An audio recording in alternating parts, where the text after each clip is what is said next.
Here at Stater Brothers Markets, we've seen a great deal of changes lately. But something that'll never change is how much we value our customers. We may be standing 6 feet away from you or behind a plastic shield, but we're still committed to delivering you the best and safest grocery shopping experience.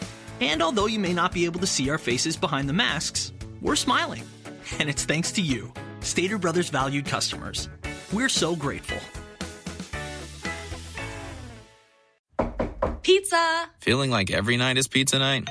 Pizza again? Spice things up with Cholula for a flavor that'll make you forget you already had pizza twice this week. Cholula hot sauce, the best thing ever to happen to pizza. Choose Cholula.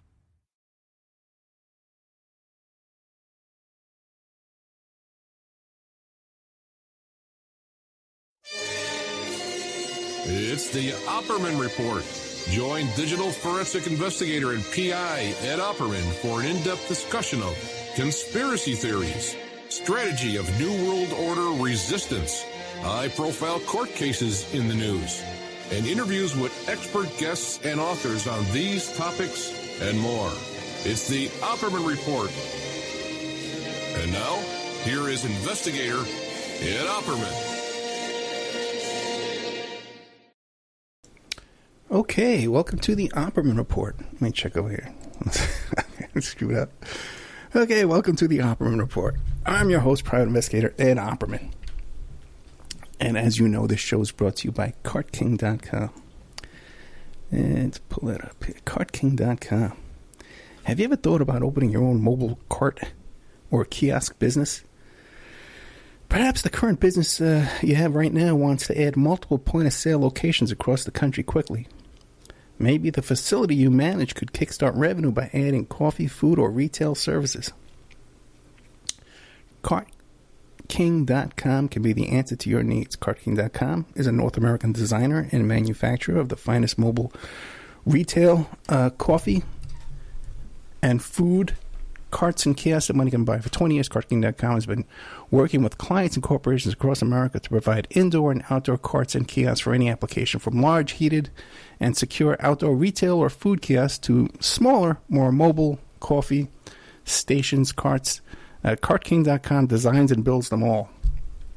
So you go to www.cart-king.com. You check out what you want. They look at all their different samples. They'll custom design it for you. They'll custom build it for you. And then they'll ship it for you worldwide, no matter where you're located. 877-986-7771.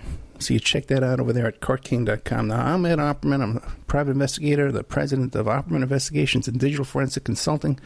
You can get a hold of me at emailrevealer.com if you need any kind of adoption investigation or asset search. You're being stalked online, cyber stalking investigations. You need to trace an email, locate and identify somebody from an email address. Online infidelity investigations, catch somebody cheating online. All kinds of fun stuff. Asset searches, all kinds of fun stuff. Okay. Boy, only 1 minute into the show. I've been going here for a while. Feels like I've been talking for an hour. Okay, tonight, got some stuff for you. We're going to be playing those, the Amy Tarkanian, Danny Tarkanian, I don't even know what their concession speech when they lost the election. That's pretty good stuff. We're going to be listening to that in a minute. Let's see what's coming up, though. Then we're going to be taking live phone calls. We're live right now. It's 11:10, 5 p.m. What is that, November? Yeah, November 10th. 5 p.m. Saturday evening. So if you're listening to us at 5 p.m. on Pacific Standard Time, you'll be able to call in live tonight, ask questions or bring up topics. You want to complain about something. So many wacky comments all the time. I get crazy emails and stuff. You know, people calling me a Democrat or calling me a liberal. Or if you want to convince me about how you got some kind of theory about the Las Vegas shooting or something.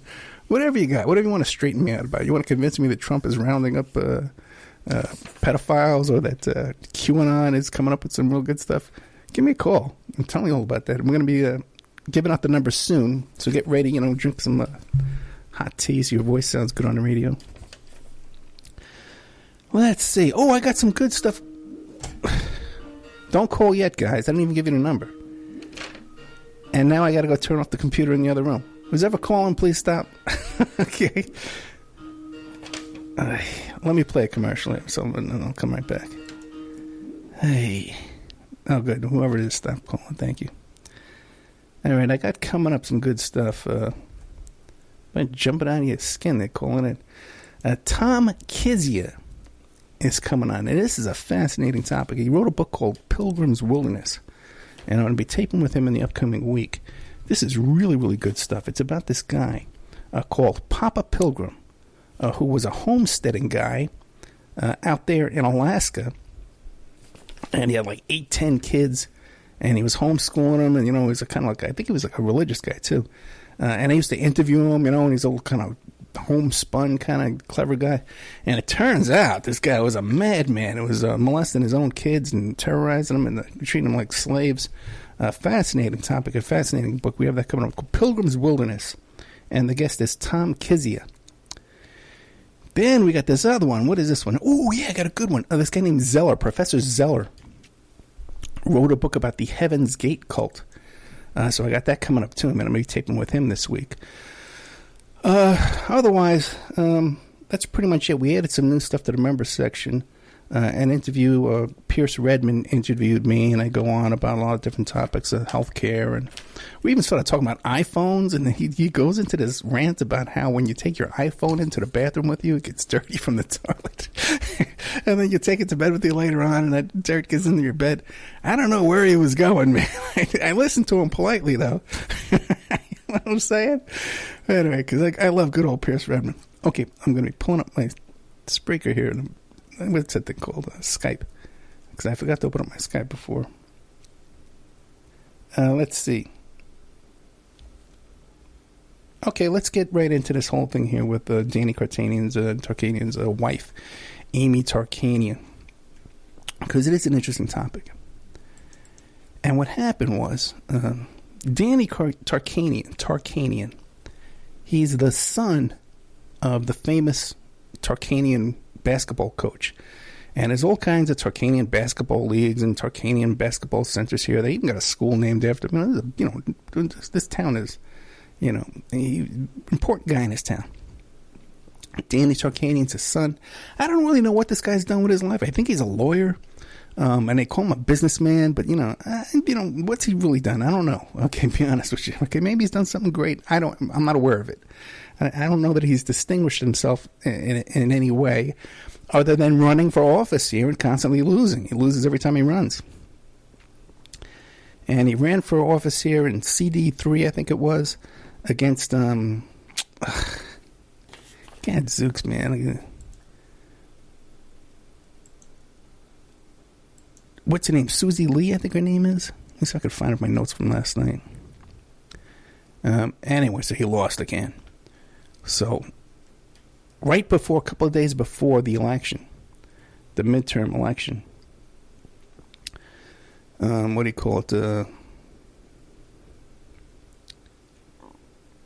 His wife, Amy Tarkanian, who's the former chair of the GOP here in Clark County area, retweeted a tweet by Laura Loomer, who's that, that alt-right nut job. She comes out of Project Veritas, which is funded by the Mercers and the Koch brothers and all that kind of stuff. Highly funded operation and these Veritas characters. So Laura Loomer, when she was here in town, quote-unquote, investigating or reporting on the October 1 shooting, she actually she was kicked out of press conferences and lost her press credentials here because of her bizarre behavior. Acting very weird, harassing people, just acting up, in settings or, civil settings, where people to speak to each other civilly. She was unable to do that. So Laura Loomer tweeted this thing that she suspected that the mail bomber was really Democrats mailing bombs to themselves. And Amy Tarkanian, a couple of days before the election, retweeted that. So it was posted in a Facebook group about local Nevada politics, and I asked her about it. And she says, oh, well, Laura Loomer isn't a nut. She's been correct many times in the past where the mainstream media hasn't been correct. I was like, can you give me an example? She could not. She could not. And I got a feeling that was one of the last nails in the coffin that kind of put an end to Danny Tarkanian's run this time around. So they lose the election. And he gives his little concession speech, right? And then she comes up and gives hers. Okay, and this is some pretty intense stuff. So let's go right to the tape. Okay, this is Amy Tarkanian at their election night concession speech, giving her little speech there, where she really goes off.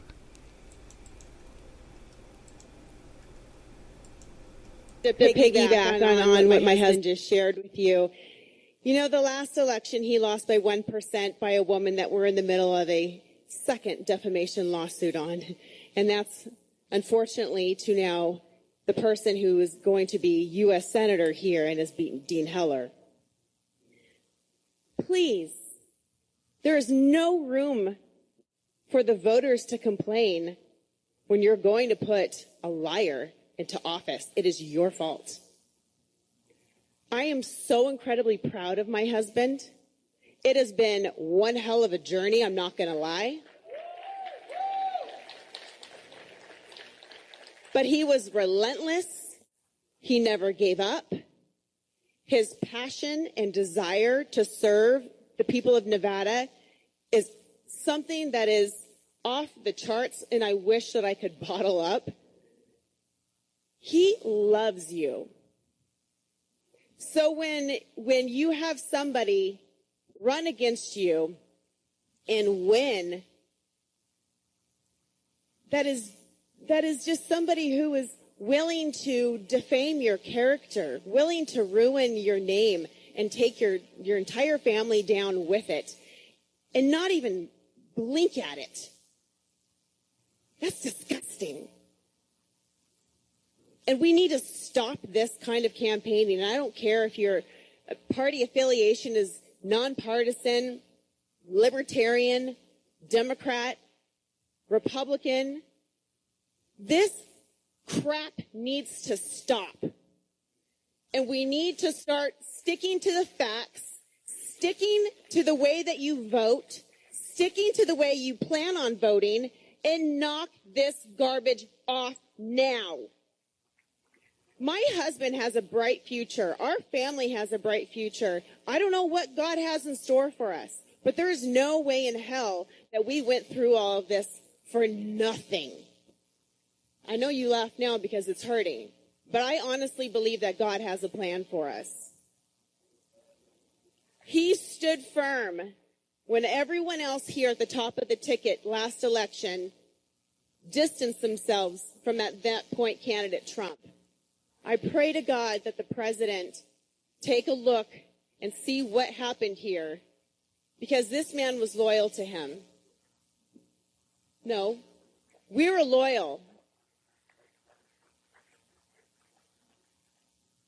But I would just like to say, most people would come up to me throughout this campaign because of everything that they'd seen on Instagram, Snapchat, television, radio, and say, how do you handle this? Are you doing okay? And my response was, I'm joyful. I'm joyful because I'm not going to let this ruin me. I'm not going to let this take my family down. I'm not going to let this weigh heavy on my children who have to see this nonsense about their dad. My kids are strong. We have done a really good job, at least I hope so, on raising tough kids. But there's no reason that they absolutely have to see stuff like that. And I pray that none of you ever have to go through even a smidgen of what we went through. And God bless President Trump and his family, because I can't imagine how they go through hour by hour with the relentless attacks and lies that are thrown at their family. So when you start to talk smack about people who are running for office, you're not allowed to talk smack till you put your name on the ballot. All right? Because it's tough. But I want to say thank you. We love you. We are so grateful for everyone who put in the thousands and thousands of dollars, hours on the phone, hours of door knocking, coming in, just high-fiving us, telling us that, we're going to get through one more day together. And I just want to say thank you, and we love you. So I appreciate you. All right, as we, Danny Tarkanian maybe going to say a few more words here, but we have to talk about what we just heard. In a word, wow, Michael Green, to say that Amy Tarkanian is breaking with tradition on election night when even the loser or the losing campaign, she's standing up for her husband. She's upset about some of the things that were said about him, but to use the language she used, have you seen that on election night? Fired up. In Nevada, I don't remember it. Yeah. What I was thinking of was the old story about when Richard Nixon lost his governor's race in California. He said, well, you won't have Nixon to kick around anymore. This is my last press conference. 6 years later, he was elected president. I don't know what that means. There's been talk of Amy Tarkanian running for office in her own right. Council, perhaps, in Las It'll Vegas. be interesting to see how this affects that race. And at one point it looked like Danny was trying to say, okay, enough. And she said no, but the first words out of his mouth, if I heard it right, was this is probably the last time I'll be speaking at an event like this. So it almost sounded like he was signaling this is the end of his tries. And he has tried numerous times. I mean, he's gone for it, and he's come close a few times. He's going to win in primaries. He's been winning some primaries. And, if Amy Tarkanian is going to run for the city council, which is a nonpartisan race, even if we know that Democrats and Republicans take positions on it, it'll be very interesting to see this showing up in campaign commercials, because I'm willing to bet all the money in my pockets it will. Wow. Yeah, that was just a stunning moment that you just do not see very often at all. Well, clearly she came across as very personal there. I mean, I think about the ad that she had. It seemed as if it was shot at her own home with her children surrounding her, with her dog as well. So and you need to have a very thick skin to run for office. She's certainly right about that. And she showed some thin skin tonight, I think. Yeah, and normally some grace on election night, no matter how it goes down. But emotions have been running high, as we said. We were showing you the Democratic podium there while she was speaking, because we are waiting for our parent Senator-elect Jackie Rosen to give her. Okay.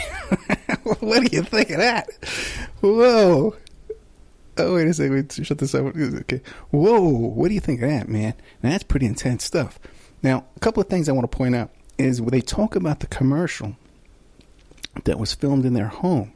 This was the most bizarre campaign commercial you've ever seen in your life, where basically Danny Tarkanian was stumbling around his home, like telling his little kids, we need term limits, we need to build a wall, basically talking to himself like a buffoon, like a cartoonish dad, on TV, and then she shows up and says, oh, don't worry, I'll tell him what to do.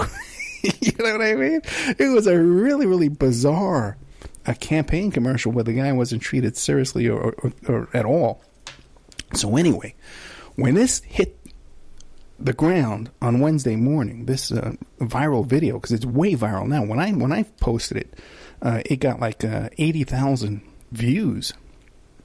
Then it started getting shared all over the place. O'Chelly shared it, and Doug Caddy, the attorney for the Watergate burglars, he shared it on his page. So this thing went all over the place. So one of our favorite listeners here, a friend of the show, Joshua Brookshire, he says, "Oh my God, that's just like Sandra Goode." Sandra Goode is the Charles Manson, one of the Manson family girls. And he goes, that's just like her speech when they convicted Manson.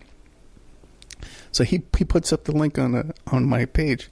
And good old Shane, who does our audio and editing and enhancements and all the stuff for our show here, he was able to pull the audio for me. And we're going to listen now to Sandra Goode, one of the Manson girls, who gave a similar speech.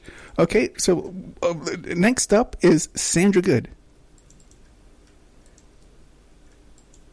You're a lot of vultures. You really are. You live off the sacrifice of the young people. You're bloodsuckers. You are. These little phallic symbols, Excuse me, please. Once again, you've judged a reflection of yourselves. Your children will rise up and kill you. Your own children saw what you've done.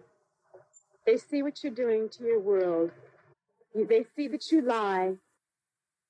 They see that you kill your own love every day, that you lock your love in prisons, that you lock your concern up, that you lock your truth up. The truth is locked up. And now you've judged yourselves once again. L.A. will burn to the ground. Los Angeles will burn to the ground. Now, just to clarify that was not Amy Tarkanian threatening to burn the city to the ground there. That was Sandra Goode, one of the Manson family murderers. Interesting coincidence, too. There's always a connection to the Opperman report and everything we bring you here. Our friend Hank Harrison dated Sandra Goode's sister. So he knew Sandra Goode, and he knew Sandra Goode's sister. We're trying to get some photographs of that from him so we can put together that video that we shot with him. Okay, this is a good time to take a little commercial break. By the way, I screwed up. I didn't play the Sandra Goode thing on the stations. I only played it on Spreaker. So I'm going to play that instead of an ad now, okay? And then when we come back, then we'll start taking phone calls, okay? So everybody calm down with the phone calls. We'll take phone calls when we come back. And I'll give out the phone number, okay? We'll be right back after these messages.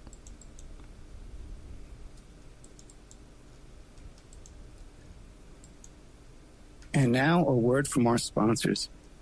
The Opperman Report is brought to you by SubhashTechnosis.com. Subash Technosis is a search engine optimization and website design company. They're located in India, so you know you're going to save a lot of money and get top quality service. They offer all sorts of business process outsourcing, data entry, banking BPO services, recruitment process outsourcing, software testing, offshoring, research network, customer care, press release, content writing and distribution, and much, much more. Now, you can get a hold of Subash Technosis by email at info@subhashtechnosis.com. Their website is www.subhashtechnosis.com, and their Skype is ANUSHASUBASH.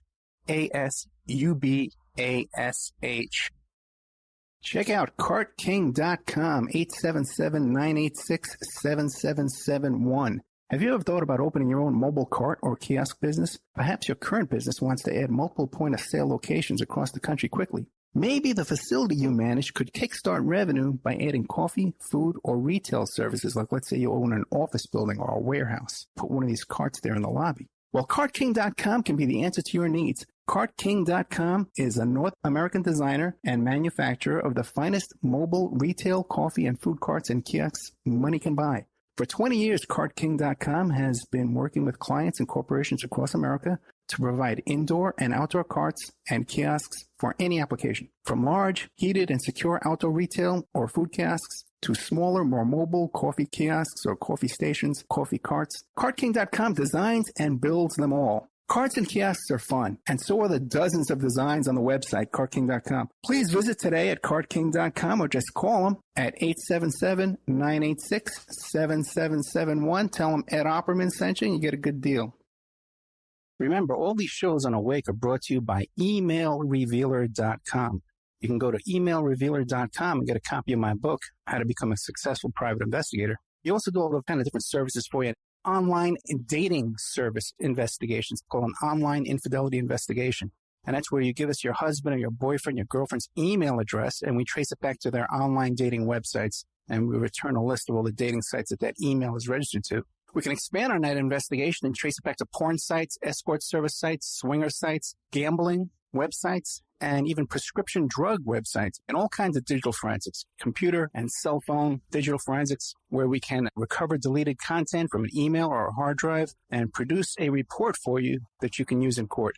That's emailrevealer.com, or you can contact me at oppermaninvestigations@gmail.com.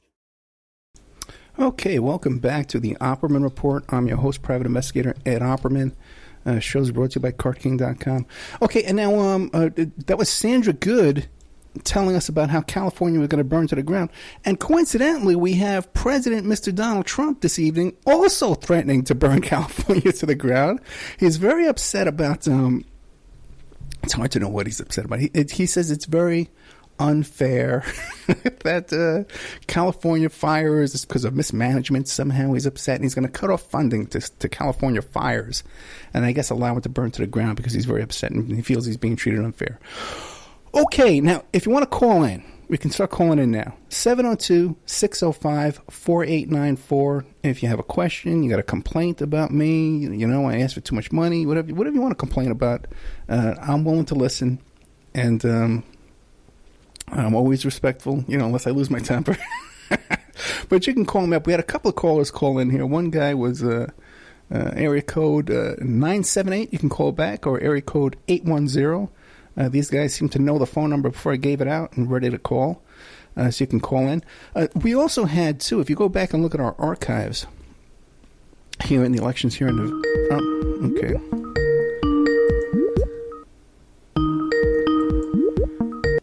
You're on the air. 987. 97. Hey, how are you?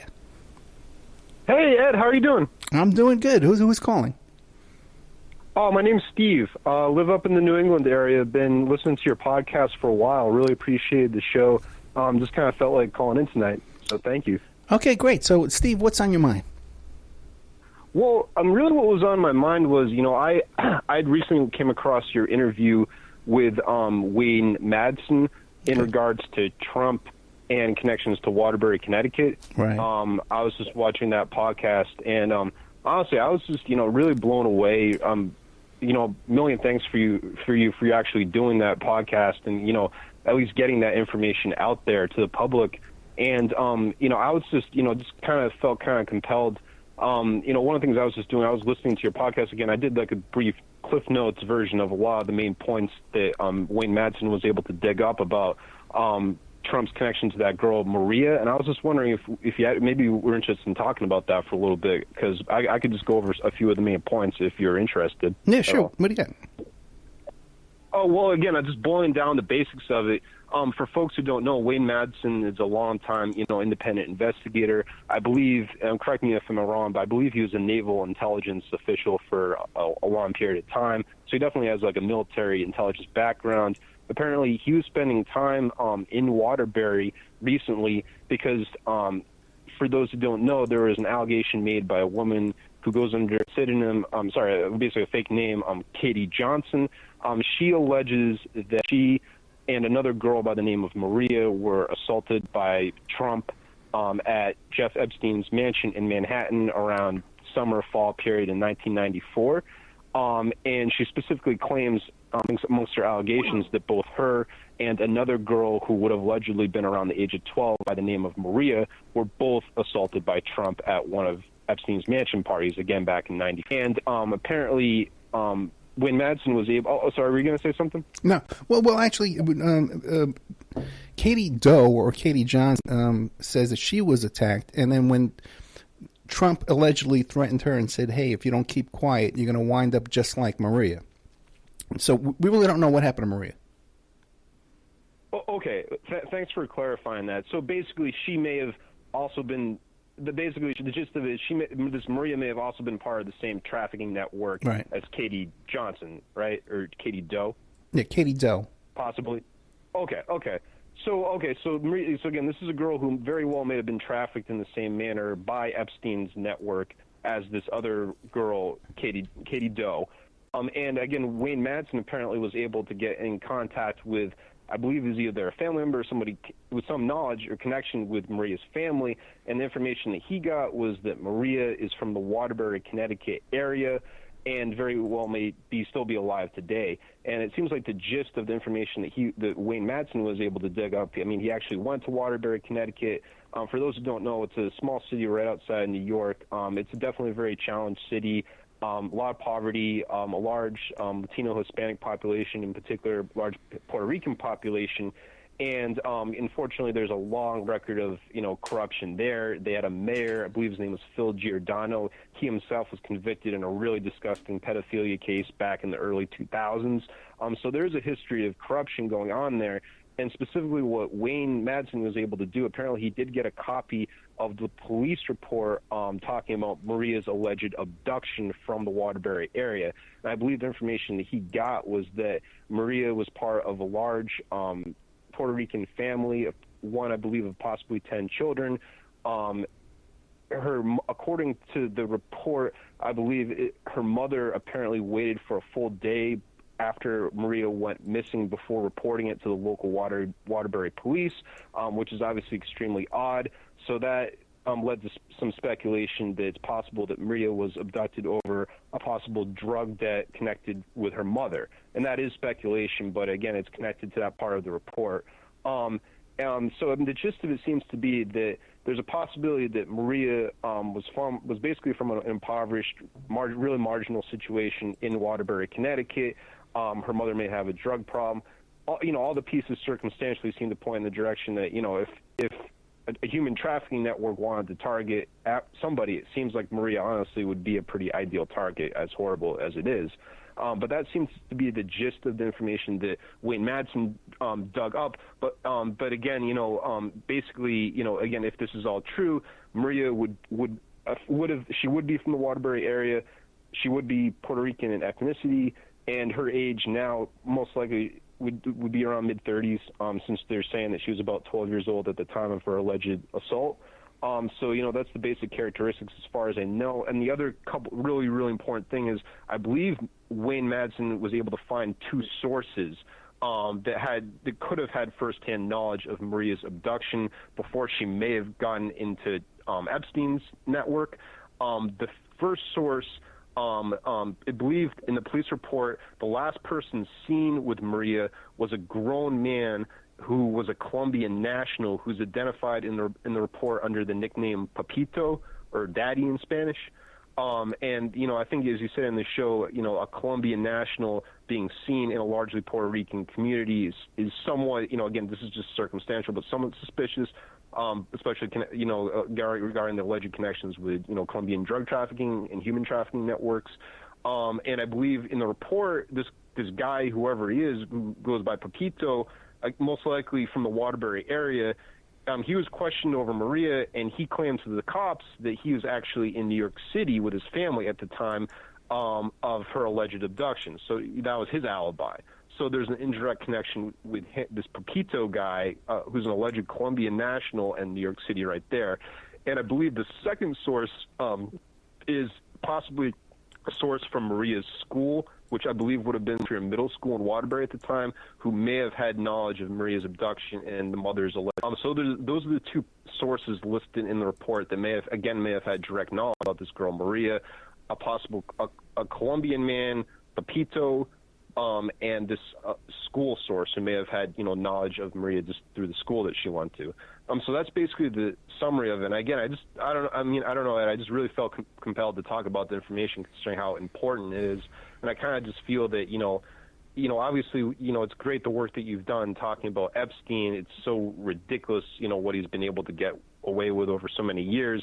I just feel that something has to be done in terms of unraveling the specifics of how these human trafficking networks operate. And again, if this is all true, this is my speculation, is if Trump, if Jeff Epstein he was in fact using Waterbury as basically a den for his abduction scheme, I'm sure someone like him would be sophisticated enough to go through multiple trafficking networks. I'm sure multiple people and groups before a child actually abducted from the Waterbury area would reach Manhattan, presumably. But again, I just feel like the pieces in my mind, a lot of pieces of this kind of fit together, at least circumstantially, especially since Waterbury, it's not too close to New York, but it's not too far away. So it's, and considering the amount of poverty that's there, for human trafficking networks that might be catering to the elite in New York, it seems like as horrible it is, a pretty ideal spot for abductions. So again, I just wanted to get, really just get this information out again, with your listeners, really appreciate the chance, Ed. And, anything that you may want to say, definitely would appreciate to hear it. Well, what's your background again? I actually making a bit of a career transition. I do work in accounting now, nonprofit accounting. But before that, a pretty long background in activism, especially with unions and different type groups, and definitely a very, progressive person, Bernie type person. But I had a lot of background in like the community organizing world for a while. Well, if I kind of think that the connection to this Waterbury girl is kind of thin, okay?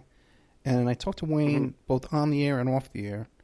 Now, Katie Doe had an attorney, okay? Thomas Mayer, a New Jersey attorney.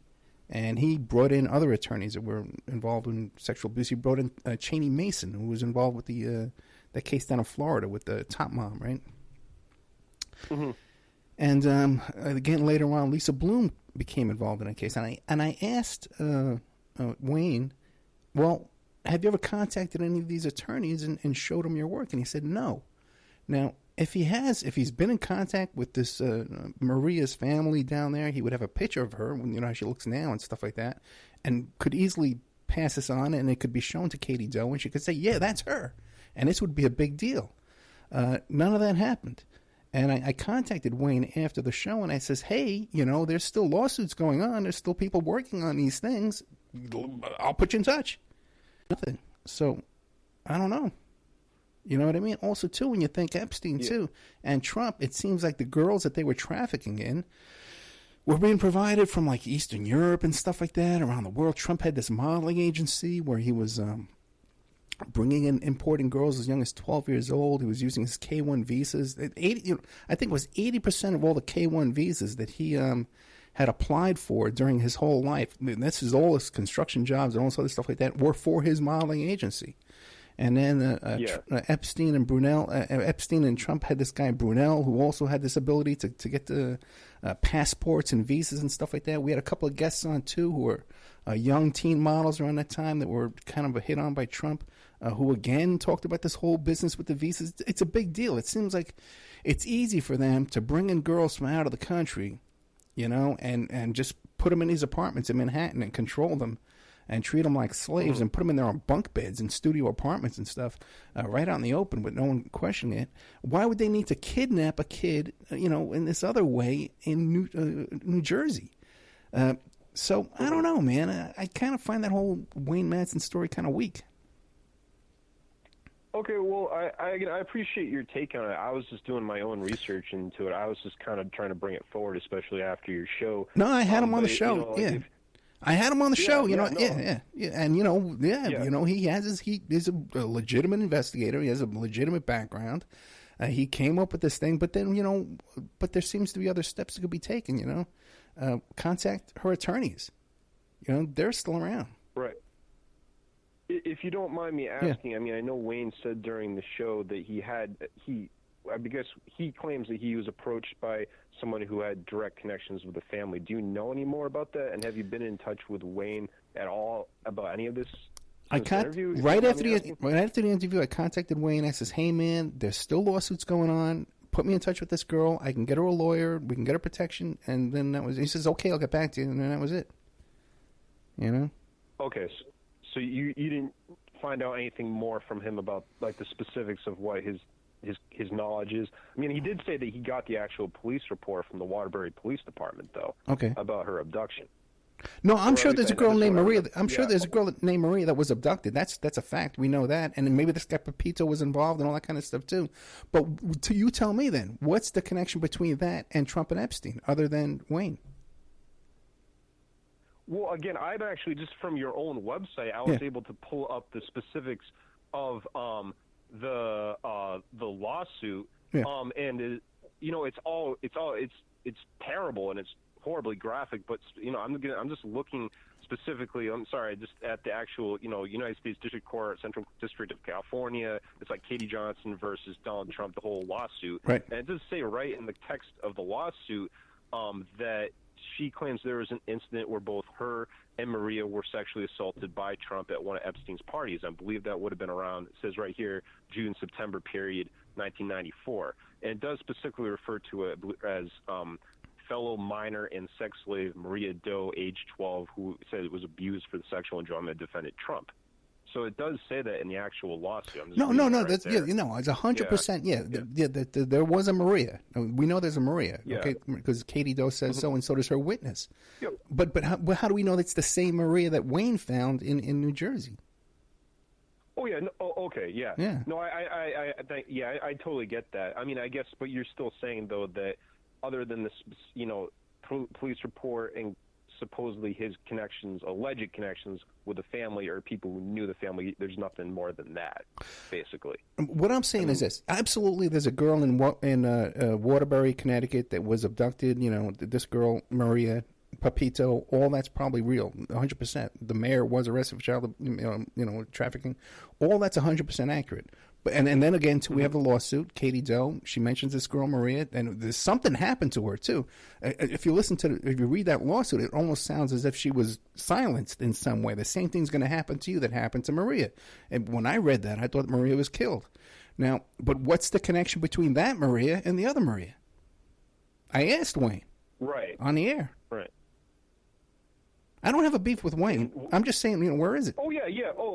Oh no. The last thing I would want to do is obviously I'm not trying to propagate a beef. I was just trying to try to clarify. But so it seemed like Wayne just didn't really know exactly, or was that basically it? Or? I asked him, and I don't think I got an answer. If I got an answer, I think I remember it. I don't think I got it. Yeah. See, and the thing is too. See, when I was concerned about Maria, my thinking of how do we find this Maria?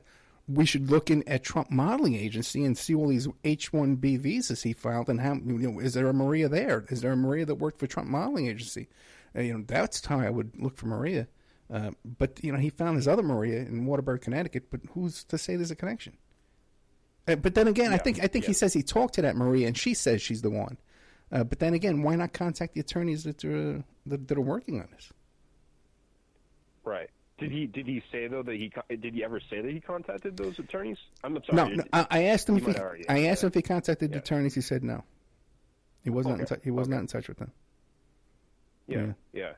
That's again. Thanks very much for clarifying that. In my mind, I mean, obviously, I feel like your whole point about recruiting foreign, people on visas, that obviously makes a whole lot of sense since they're in such a vulnerable position. Obviously, they're ideal candidates to be abused, and that makes sense too. I was just, I was just, interested and appreciate, at least you bringing up what Wayne said. Yeah. But it does also remind me. I know you're also saying there was that alleged incident, I think at one of Trump's restaurants, where there were like 5 restaurant workers who all quit because they claimed to have witnessed Trump abusing Ivanka when she was 15 years old.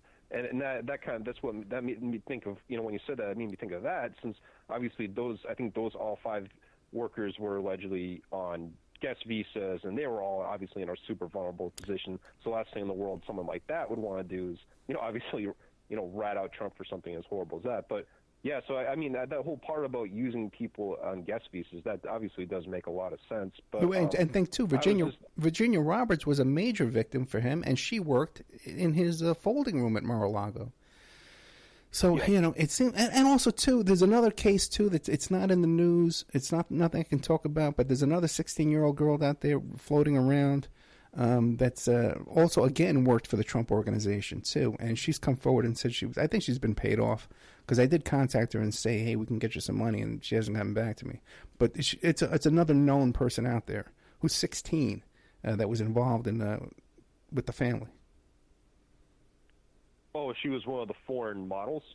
No, she's an American girl, and she worked at a Trump property and was dating. Okay. Was openly dating. Dating one of the Trumps. I'm going too far.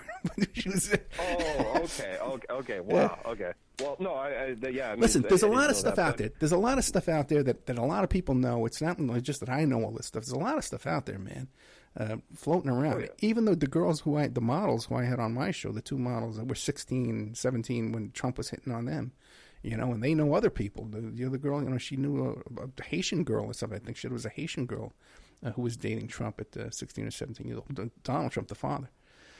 So, and listen, and Wayne could be 100% right. I'm just, I'm telling you the questions I had for him that, I don't feel were answered. Yeah, well, no, I thank you for appreciating that. And I guess my takeaway with Wayne Madsen is, again, I'm not I'm just trying to not try to discredit him, obviously, just trying to understand objectively as I can what he was bringing forward. And I guess in my mind, I kind of feel like there's two possibilities. Either maybe whatever source he has wasn't a good source, and maybe he's backed away from it. Or, I mean, other hands, this Maria, if it's true, I mean, this Maria could be as scared as any of the other victims, and maybe that could be an explanation for why Wayne is not reaching out to other people. I mean, I kind of see it as being either or. I don't know how you feel about that. But, or she could have gotten a settlement by now, and she has to stay quiet. Or be paid off by now. Yeah, that's also possible. It's just so ridiculous because so much of this is so blatant. I just feel like if any of this could kind of break through in a more serious way, it's just so obviously how it could take down Trump, but I don't know. It just seems, I don't know, maybe it's just, like you're saying, it's just threats, intimidation, the models, all this other crap that they use to kind of obscure everything. But I'll give you an example, too, because I was talking to, what's his name, Tom Arnold, who's looking into all this kind of stuff, too. And I sent him some information that I thought would just rock his socks. I thought he would say, oh, my God, tell me more, tell me more. He knew all about it, and then he goes around, he turns around, he tweeted something right after talking to me. About Jared Kushner's father. You know how Jared Kushner's father hired some prostitutes to blackmail his brother-in-law? I think I heard about that, yeah. Yeah, right. So, but when he tweeted about it, he said they were Russian teens, So, again, there's like a whole pattern with this crew, with this bunch, and they're all up to it, man. But there's and a lot of people know this stuff. It's not like Ed Opperman's the only one who knows this. This is all out there. Yeah. Well, that's crazy though that you mentioned Tom Arnold. Yeah. Sorry, I don't want to keep it too much, but I have to say, I definitely remember at some point Tom Arnold started getting a bunch of interviews because apparently he claims to have been friends with Michael Cohen. Yeah. Like, I don't know if you had seen that, but did you know about that? Yeah. He knows Michael Cohen. They've had meetings, and Michael Cohen has talked to him off the record about all this, sure. So if he's buddies with Michael Cohen, then I'm sure he knows everything. Yeah, or be in a position to know everything. Tom Arnold knows amazing. A lot. Yeah, a lot of people are talking to Tom Arnold. Yeah, he knows. A lot of people know this stuff, but people are afraid to talk about it. Yeah. Well, it's just that whole network, and sorry, I guess kind of one last question. I mean, obviously, I'm sure. The way I kind of see the Epstein thing, I see it fitting into a larger network of political blackmail that's probably been going on in this country for a while. Because, there were the reports that he had cameras in his mansion. I would assume he probably had cameras everywhere else where this abuse was allegedly going on. And, all these powerful people, it's not too hard to put the pieces together to see it could have easily been a blackmail operation. And one of the things, I was thinking of, you go further back in history, I believe, you definitely have done interviews, I know, with Nick Bryant and talking about the Franklin scandal and all the terrible stuff that was going on back in the 80s. Nick Bryant talked about how in the 80s there was this guy by the name of Craig Spence who very well may have been some kind of CIA asset, who the hell knows, who had a mansion in, I believe it was in Kalorama, a real nice D.C. suburb, where he was doing the exact same thing Epstein was doing 20 years later. He had a place that was rigged with cameras, and he would have these abuse parties, for lack of a better term. So as horrible as that all is, I'm sure Epstein is not the first person to do this. There seems to be this pattern of these guys who unexpectedly come into huge amount of wealth, all have all these connections, and they seem to be operating a very elite blackmail operation until either they get too crazy or the whole thing gets exposed and then they move on to another guy. But I just feel like, as horrible as it is, there's definitely this secret pattern, I feel like, in our history that goes probably back further than we even know. That's just my opinion about it. No, absolutely. Yeah, and if you go to the members section at OppermanReport.com, I interviewed Henry Vinson, who was that D.C. madam. He was the homosexual D.C. madam that was supplying those homosexual boys to that call ring and being blackmailed by Craig Spence. He describes the whole thing. And Frank, the other guy, too, Alan what's his name, King? Lawrence King. Oh, Larry King. Lawrence King. Yeah, Lawrence King was there, and also, too, Craig Spence had a Secret Service detail protecting him, on-duty Secret Service agents who were his bodyguards. And also, too, with the Epstein, it definitely was a blackmail operation and a Mossad operation. Because the Mossad, the whole story about how the Mossad called me up okay, about this. When I was interviewing, when I was interviewing Conchita Sarnoff, who wrote that book Traffic King, about Epstein, which turns out to be a whitewash book.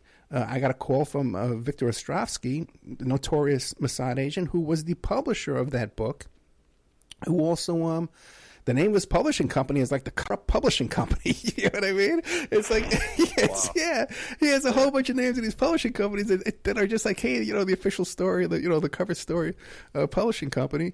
And also, too, what was the other thing about him, too? Is he wrote a book. His specialty is, his book is about using deception. Okay, as a Mossad agent. So the Mossad's all over this with Epstein and all the characters around him. There were characters. There's blackmail. Trump himself said about the Pissgate tape. The first thing he said is every one of these hotels has cameras in it. So he has his own cameras going on too.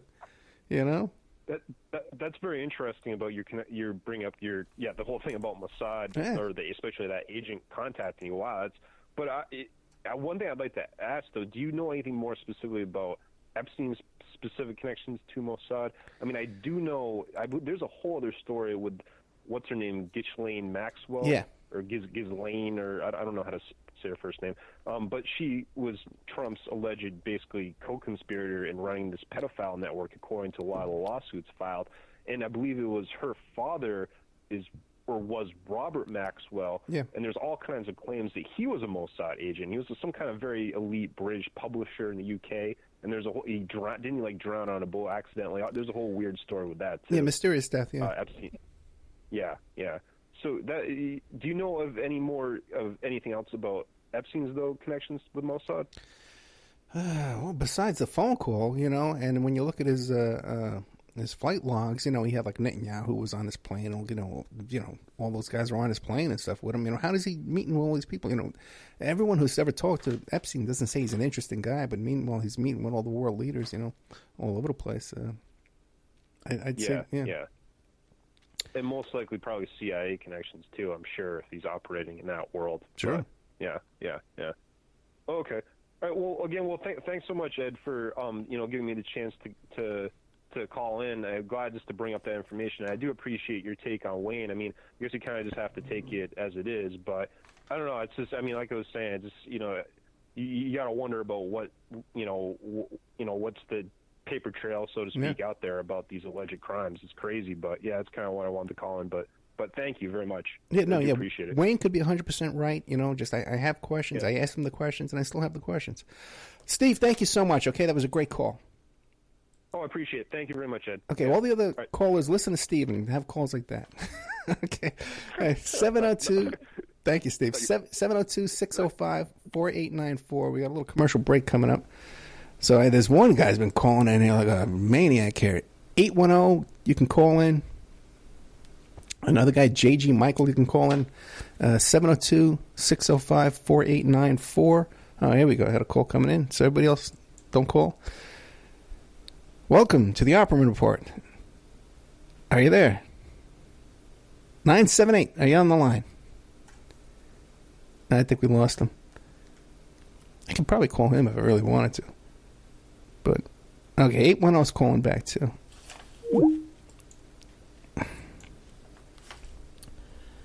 Let's see. I pulled up this article. Pretty intense thing here about this girl, 18-year-old girl in Brooklyn, New York, that was raped by two New York City police officers while they were on duty. They pulled her. She was sitting in her car with a couple of boys and they were smoking pot. Cops pulled up behind her. Her name is Anna.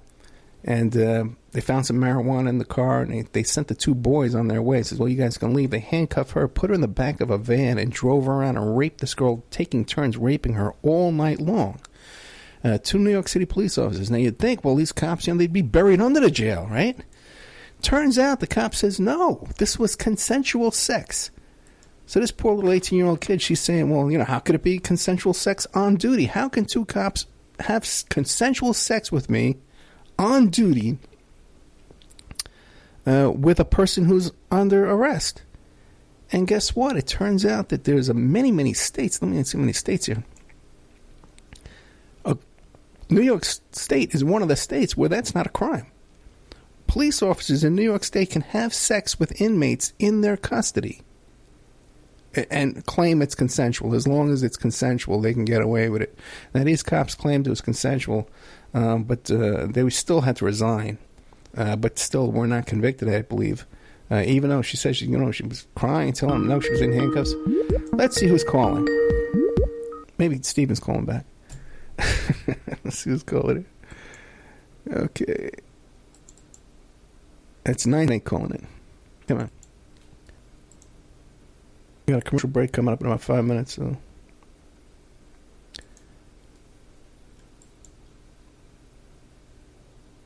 I guess I can call him back. See who's calling. It's all frozen up.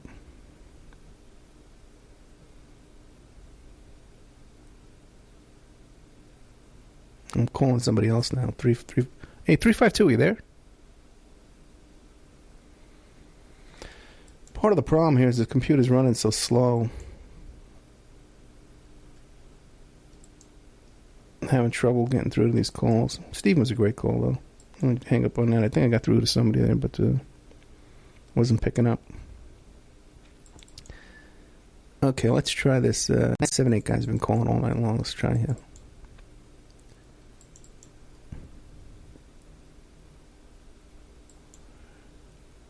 If you like the show, you go to oppermanreport.com, become a member, and I'll give you 13 months for $65.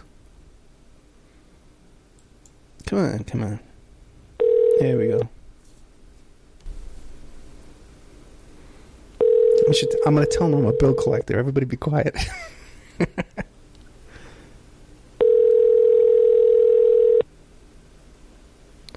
Now he's not picking up. Yeah, it bugs me all night long. He doesn't want to pick up. Oh. Hey, you there?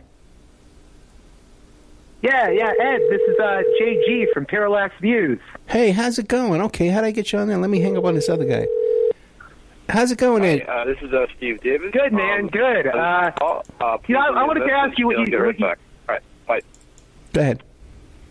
At the tone, please record your message. Aye. When you've finished recording, you may hang up or press 1 for... Sorry, brother. Okay, Mr. Michaels, how are you? Did I lose him? Oh, man. This is really getting annoying. J.G. Michael is the guy. Trying to get a hold of him over here. Hey, he's getting old.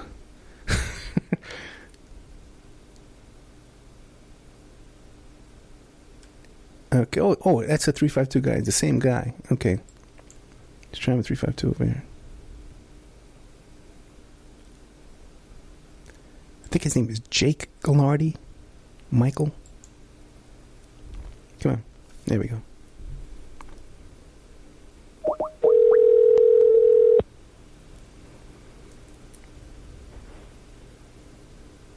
Ed! Hey, how's it going? Okay, we're good now. I'm not going to hang up on you again. What can I do for you?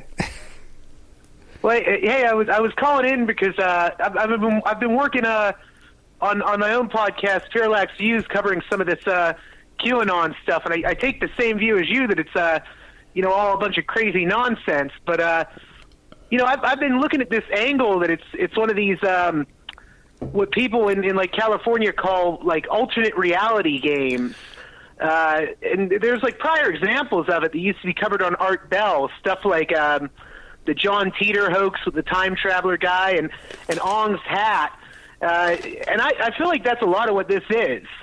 It's just a sort of a storytelling hoax that people are like believing in now. Yeah, they call that live action role play, LARPing. Mm-hmm. Right. Yeah. And you're right, man, because, with the Art Bell stuff, that whole story about Mel's Hole? Yeah, I remember, yeah. Yeah, that was definitely a written script. That was a whole staged event. Trump knew it was. And as a matter of fact, the guys who were behind that whole thing were stalking me, a bunch of lunatics. But that's a whole other story.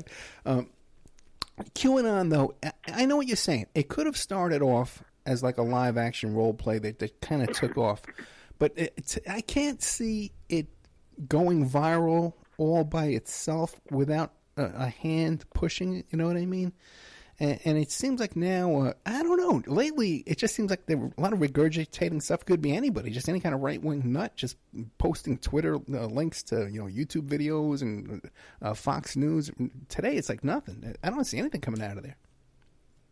Well, that QAnon stuff, I think it's a very concerted effort, Yeah. It feels almost like I don't want to sound too paranoid, but it feels like a psyop, Well, it definitely it's really distressing too that so many people believe it. Because for people who don't know, one of the theories behind this whole QAnon thing is that this whole Mueller investigations and even Sessions, that this is all a big act, and Sessions and Mueller aren't really investigating Trump, and they're really investigating Hillary and Obama and a nationwide pedophile ring or an international pedophile ring secretly, and they're about to make all these military arrests with military tribunals and send people to Gitmo and all this kind of wild stuff. These arrests are just about to happen. There's all these sealed indictments going on. But then here we see now, okay, Sessions is fired by Trump publicly, and did QAnon say anything about that? Yeah, I do not know. I try to stay clear of it, but I've been delving into it lately. But I have a guest coming on who helped invent some of these early live playing role playing games for Parallax Views, and he's convinced that this is a huge LARP, that maybe like some big movers and shakers behind the alt-right may be behind it. So I just wanted your take on that. It seems like we're in agreement. Yeah, and I would agree. It would if it is a LARP, it would have to be someone like Roger Stone or Corsi or one of these big major characters who has some funding behind him, who can retweet this stuff and get it out there and get it all. Because even this should have died on the vine right at the beginning. Because the first thing that Q came out talking about was that Hillary was about to be arrested in 6 or 7 days. That's how this all started. And that never happened, obviously. Then they came up with that whole thing about she had her foot cast was really an ankle bracelet, and then McCain had an ankle bracelet too, and then even her daughter, who had her foot, was in a cast like 2 years earlier. But then they said, "Oh no, look, here she is in a cast." And everybody had ankle monitors on because they're all on house arrest, and then that just disappears on the vine too. Everything just disappears, and no one really cares. They just want to believe so badly, And everyone's got a short attention span now too. Yeah, that's a whole nother thing. Hey, so once again, what's your full name? I know it's Ghilardi Michael, right? What's the first name? JG Michael. JJG. And where can people hear Parallax Views? It's at parallaxviews.podbean.com. So. Okay, excellent. I've been on your show, I think, once or twice. Yeah, you've been on twice. We did a great show on Epstein. So. All right, everybody seems to really enjoy that topic, man. I'd say I don't know if "enjoy" is the right word. It's a bit sordid, but yeah, I know what you mean. Yeah, but everybody is really interested in that topic, and I really wish I could really one day sit down and tell you everything I know about that. So hopefully in the future, we'll get all kinds of some headway on that whole thing. Jake, thank you so much, brother. Yeah, peace out. I'll talk to you soon. Okay, let's see. Let's take a little commercial break here, and then we'll take more calls. 702-605-4894. But don't call now. Wait till after these commercial breaks. Okay, we'll be right back after these messages with more of the Opperman Report live call-in special.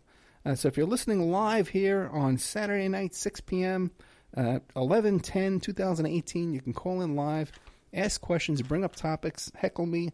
If you want to disagree with me, I'm more than willing to talk to you if you disagree with me, too. Everybody doesn't have to agree with me. Why do I keep getting these missed calls? What's going on with that? It's kind of weird. But okay, well, let's take a little commercial break, and we'll be right back after these messages. Where's this ad over here? That's a good one. We'll play that.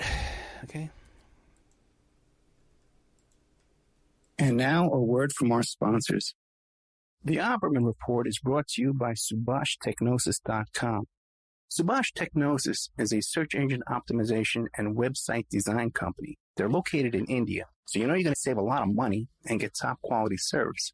They offer all sorts of business process outsourcing, data entry, banking BPO services, recruitment process outsourcing, software testing, offshoring research network, customer care, press release, content writing and distribution, and much, much more.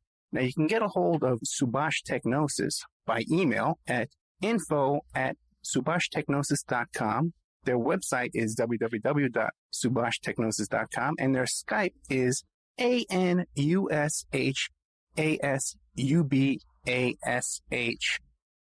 Check out cartking.com, 877-986-7771. Have you ever thought about opening your own mobile cart or kiosk business? Perhaps your current business wants to add multiple point-of-sale locations across the country quickly. Maybe the facility you manage could kickstart revenue by adding coffee, food, or retail services, like let's say you own an office building or a warehouse. Put one of these carts there in the lobby. Well, cartking.com can be the answer to your needs. Cartking.com is a North American designer and manufacturer of the finest mobile retail coffee and food carts and kiosks money can buy. For 20 years, CartKing.com has been working with clients and corporations across America to provide indoor and outdoor carts and kiosks for any application. From large, heated, and secure outdoor retail or food kiosks to smaller, more mobile coffee kiosks or coffee stations, coffee carts, CartKing.com designs and builds them all. Carts and kiosks are fun, and so are the dozens of designs on the website, CartKing.com. Please visit today at CartKing.com or just call them at 877-986-7771. Tell them Ed Opperman sent you and you get a good deal. Remember, all these shows on Awake are brought to you by emailrevealer.com.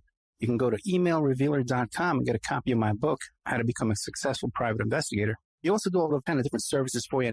Online dating service investigations called an online infidelity investigation. And I give us your husband or your boyfriend's address. We trace line and we list dating emails, links to investigation, and trace it back to porn sites, escort service sites, swinger sites, gambling websites, and even prescription drug websites, and all kinds of digital forensics, computer and cell phone digital forensics, where we can recover deleted content from an email or a hard drive and produce a report for you that you can use in court.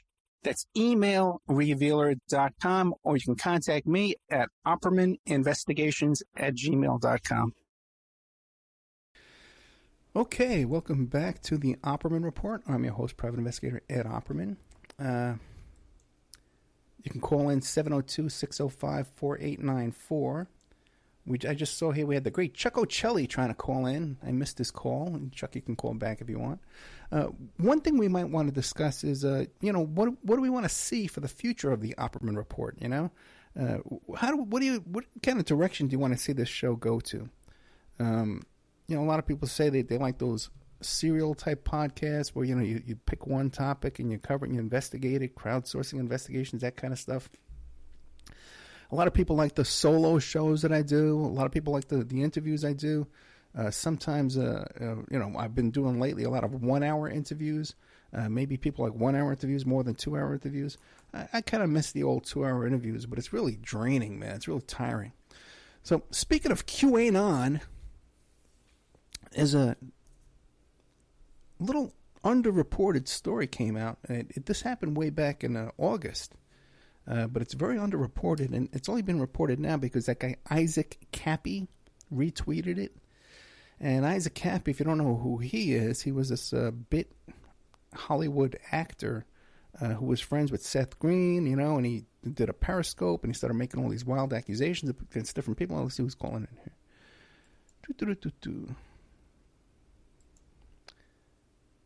Skype sucks, man. That's all I'm going to say. Skype sucks. I'm hitting the little answer button here. Seems to be 478 calling in here. Oop, did I get him? We lost him. I want to call in again. I wonder what's going on. Why Skype is sucking so badly. Let me try calling this guy up and see if he'll pick up.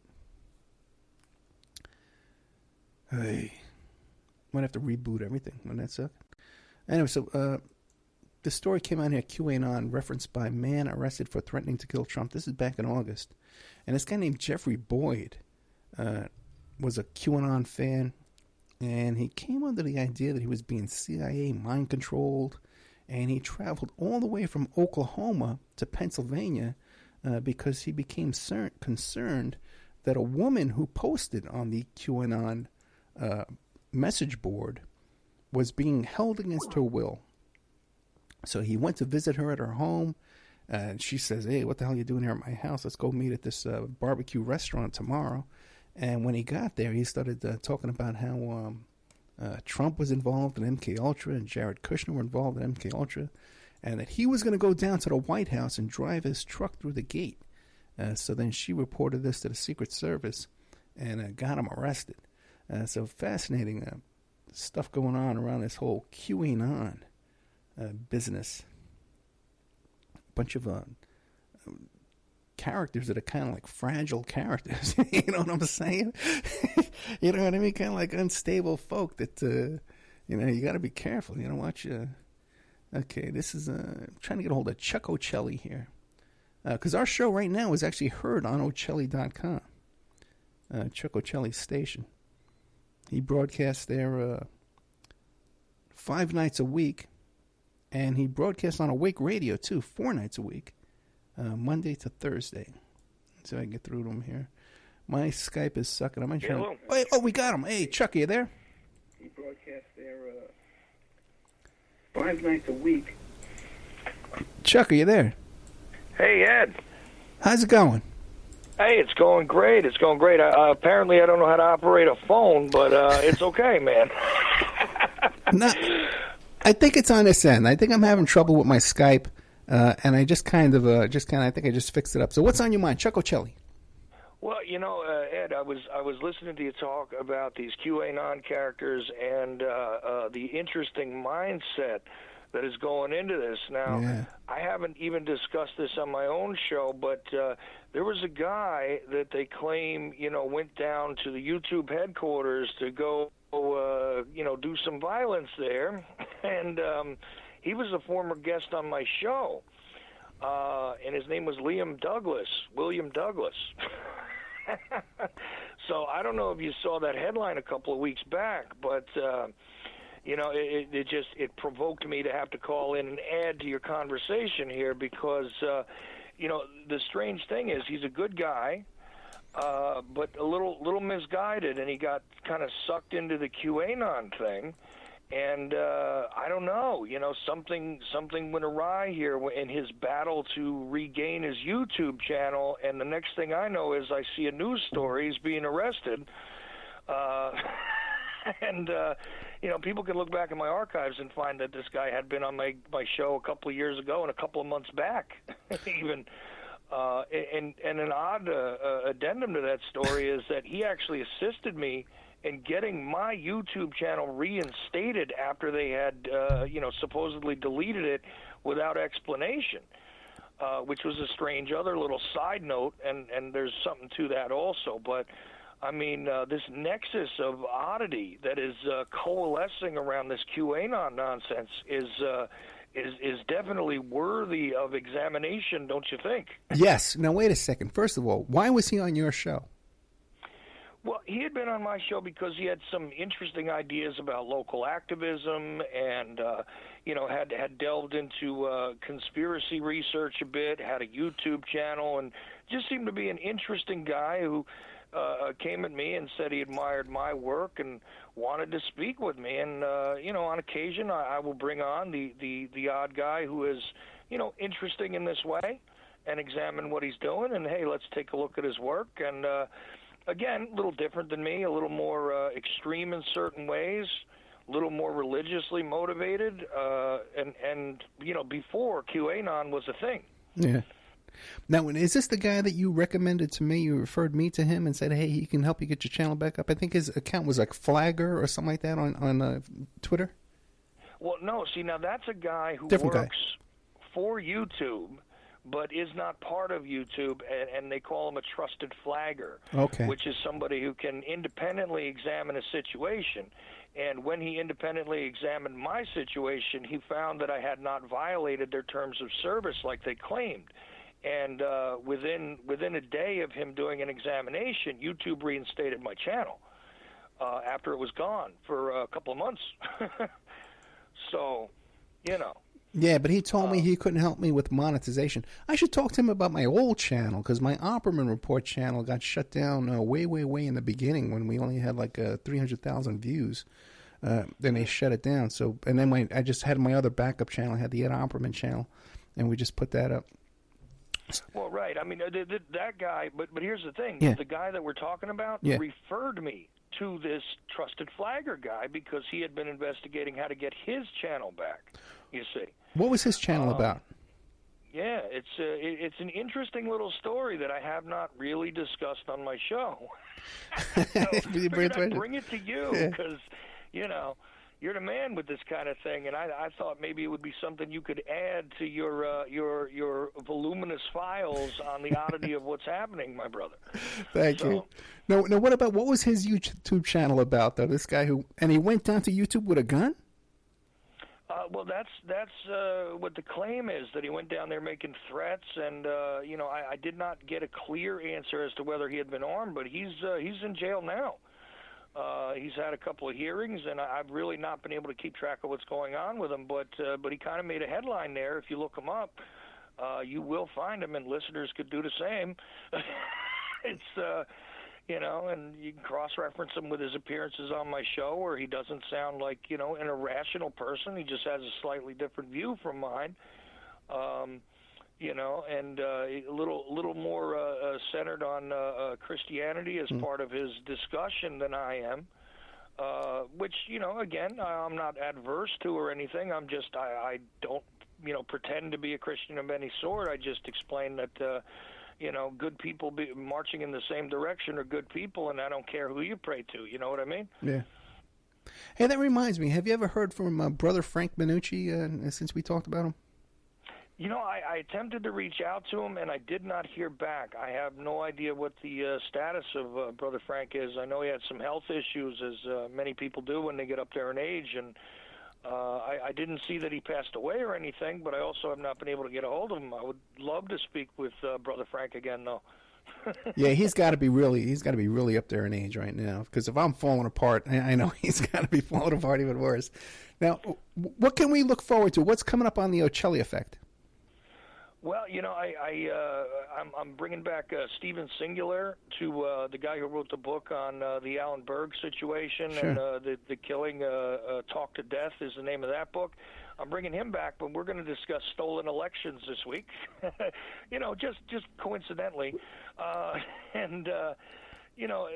really trying to change direction a little bit as far as some of the conspiracy discussions that I'm having, and focusing different nights on different sort of directions. Tuesdays are exclusively like a financial and news night. Thursdays are where most of our conspiracy and honestly debunking of some of the crazier things like our QAnon friends resides. But I'm in a transitional period really with the show, and it's fascinating to me. You and I just both did an interview with Stuttering John. Right. And, I don't know, how would you describe that experience for you? Well, I tell you, coincidentally, I've been binge watching on YouTube the old Howard Stern stuff, especially a lot of Sal Governale stuff. And unfortunately, my experience with John wasn't that pleasant. I booked him twice on the show. There were never live appearances, and he blew me off both times. He flaked on me both times. And then even when I had the interview with him, I really bugged him, before, to make sure he was going to be on time, he was going to be ready. And he wasn't. And then he bailed on me 10 minutes early, before the end of the show. Really hard to believe why, because I had Jackie the Joke Man on. I had AJ Benza on. I had the gay papa. Who's that guy? Mark Harris, who married that woman, the old lady.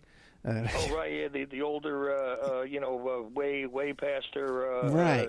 Time in Hollywood actress, right. I forget her name at the moment. He lives here in Vegas, by the way. He wanted to hang out with me. He wanted to become buddies with me. So that was a little exit on that one. But my experience with John wasn't that pleasant. How about you? Well, it went exceedingly well. He called in 1 minute after a live show, and the only drawback there is he did kind of jump out a little earlier than I wanted him to. But quite honestly, it went real well for me. I'm sorry to say, you didn't have the same experience, but also in the wake of that, interesting, you get approached by people all of a sudden who, they see how well that went, and they get a little feedback, and they say, oh, listen, I've got other, like wacky radio guys for you to talk to. And they were a little bit shocked when I said, look, I got really no interest. I mean, I appreciate what Stuttering John used to do, but, some of these people you're trying to bring me, look, no, they're not consequential or even really, what should I say? They're not consequential nor toxic enough to be interesting as far as I'm concerned. So no, thank you. But it was weird. But I had a great experience with John, actually. So what could I say? Ed, you and I are decidedly different individuals, but I love working with you when we get a chance, and definitely wanted to call in since you were taking open calls, my brother. So no, I appreciate the call. Yeah, I tell you something. I kind of like those kind of shows. They're a nice break. You know what I mean? I had Gretchen Bonaducci on the show, Danny Bonaducci's wife. I had that guy Jim Poorman. Jim Poorman from he wrote the Poor Man's Guide to Eating in L.A. and stuff like that. And he had a radio show in. And he was the first guy from Loveline with Dr. Drew. Oh, right. Those are interesting characters. Yeah. And there are some people that are really interesting that I would absolutely love to talk to. John was a little shocked when he said, when I told him on the show I would not interview Howard Stern even if he was offered to me. And, and he said, really, why? Like all shocked. And I said, well, look, I realize the type of ego it takes for him to accomplish what he accomplished, and I just have no interest in wrestling with that during an interview. Yeah. And John, I don't think he knew what to say there, because it was like, you're willing to talk to me, but you wouldn't talk to that guy? No, I wouldn't. I actually care about what I put on my show.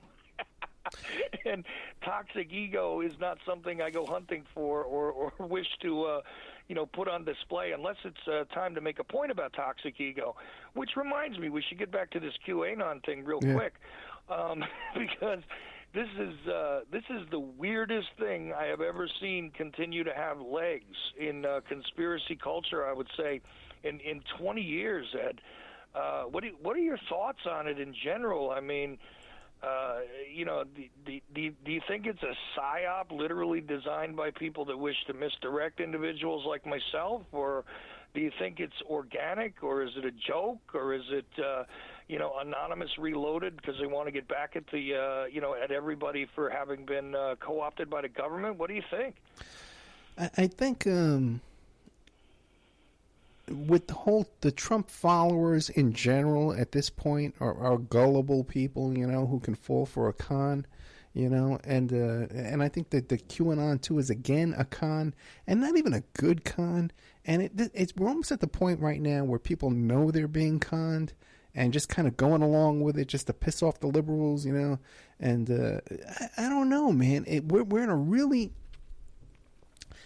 sad, crazy time where people will half the thing they're pissed off about are fake news. They're just these weird memes and weird stories that are hoaxes that aren't true. And the people they're following, like QAnon, aren't real and aren't true, but it kind of just feels good, And even with Trump, they know they're being lied to, they know they're being conned, they know they're being ripped off. But still, they can't admit they're wrong, and they want to keep just moving forward, and it's pissing off the liberals. If you listen to Rush Limbaugh, half of his show is about how upset those liberals over there in a tizzy and over there are so, you know what I mean? It's like all about just like, well, we're having a big argument, and we're winning the argument. Or, see, the Limbaugh shtick didn't provoke this picking at the scab, and I mean to evoke this imagery, this picking at the scab to allow this pus of this very toxic hate, which has always simmered below the skin surface in this country in the course of my lifetime. It is actually provoking that. On the other hand, I mean, on the one hand, it is clownish, and come on, John F. Kennedy Jr. faked his own death in order to, come on. But wait, and then they find the guy, and he says, "I don't know what you're talking about," but no, they keep pushing forward, no shame, Yeah. Yeah, of course. No, but there's a clownish aspect to it, but then there's this legitimate waiting audience that just, wants their fear porn, Ed, and really wants to look. They're getting a confirmation for their simmering hatred, and it just, directed in any direction. And of course, it's all of those people's faults and all of these people's faults and all of the ownership of what's ours and what is collectively we now. It's like the Trump Borg has come, and I am Q of the alphabet 6, and it's just it's like a really badly written Star Trek episode of mind control theater. And it's out of control, man, as far as I'm concerned. And really, I am almost nervous about what is going to bring in the very near future. I mean, I don't believe in fear, you understand, but at the same time, you got to keep your head up so you don't get hit with a bat sometimes when people want to go swinging them through the streets. And it seems to me like somebody wants the melee to ensue. And it doesn't matter how you misguide people's prejudices. It's all acceptable, and it doesn't matter who you destroy in the process. And I really feel a nefarious hand at play at this, where it's not just, it might have started as a joke, but somehow I think somebody has grabbed hold of it and decided to really purpose it for very destructive ends, let's call it. You know what I mean? But then again, maybe it's just me being pessimistic about my fellow man. I don't know, Ed. What do you say? I hear you, and I agree with you. No good is going to come out of all this, everything that's going on right now. Because these Q people especially, what they're cheering on, what they're calling for is a military coup and martial law and people getting rounded up and people getting locked up.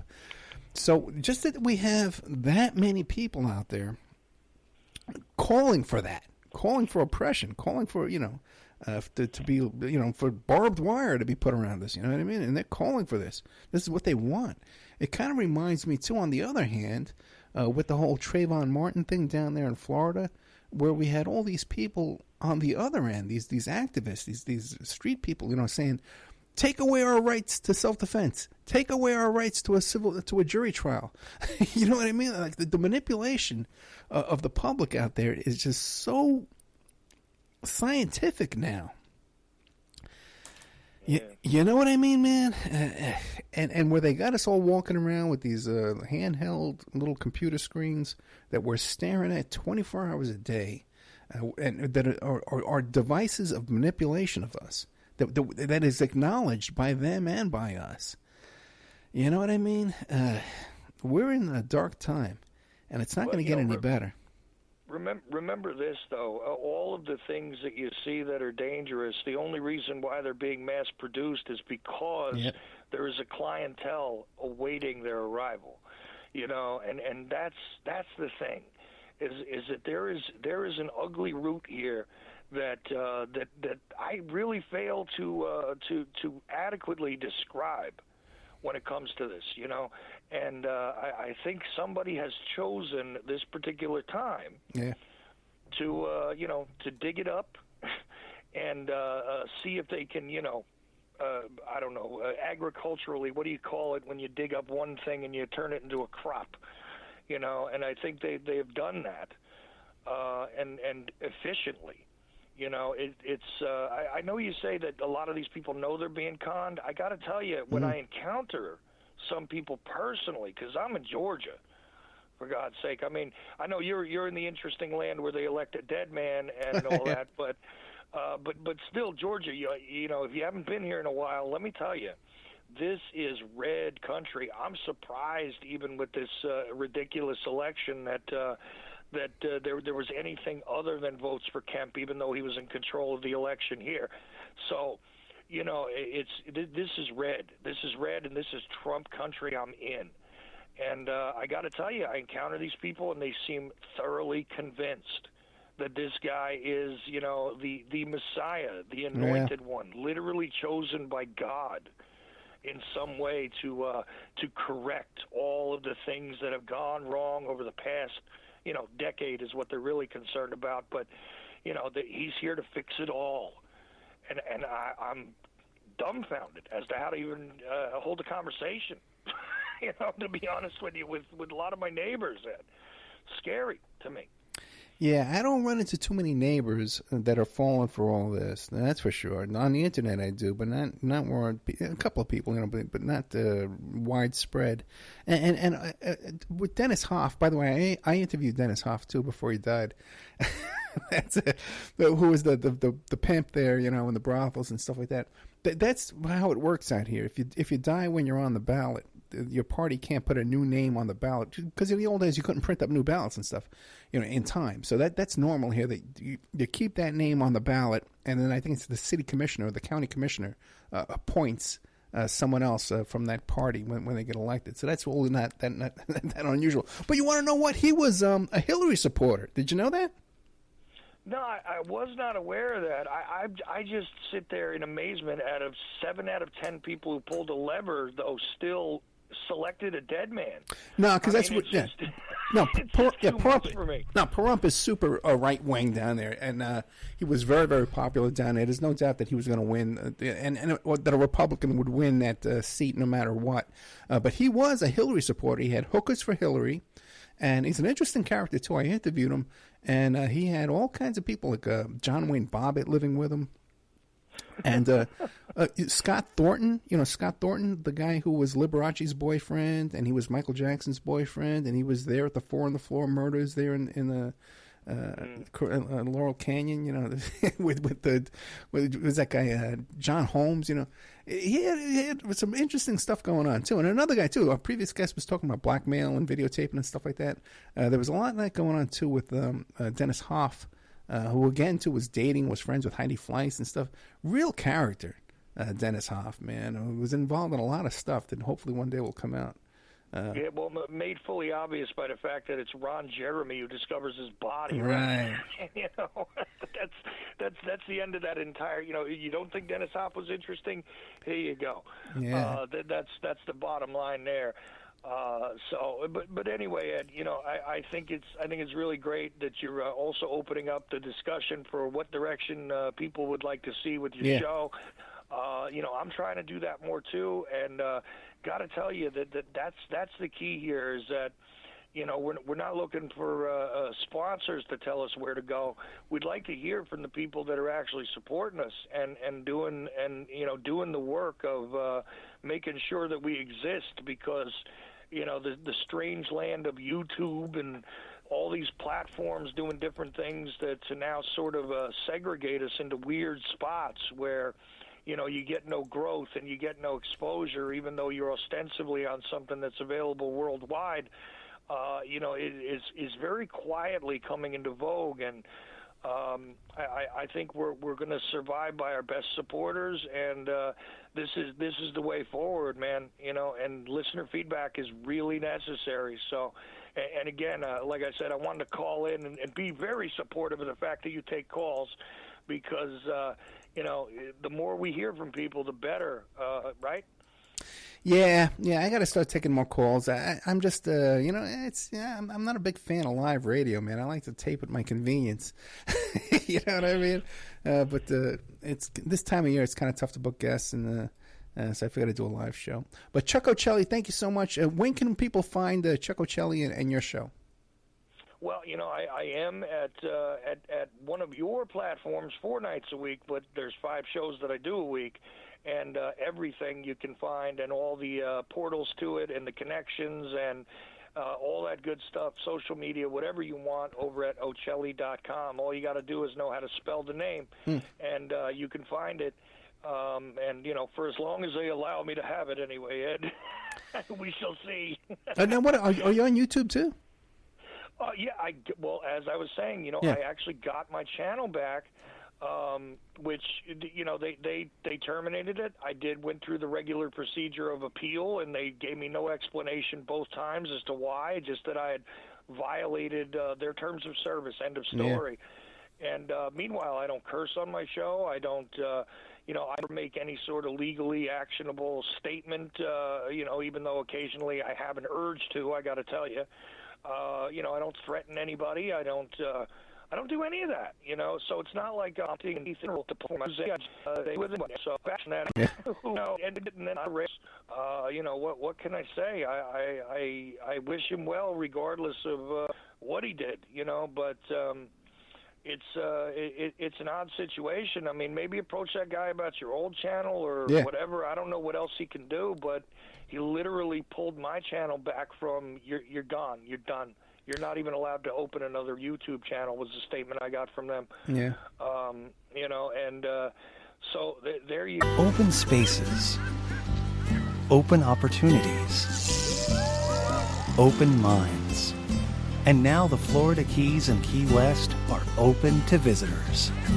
Nothing soothes the soul like diving into the Atlantic or fishing the backcountry.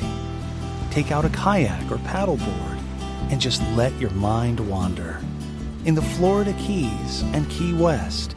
For more details, visit flakeys.com.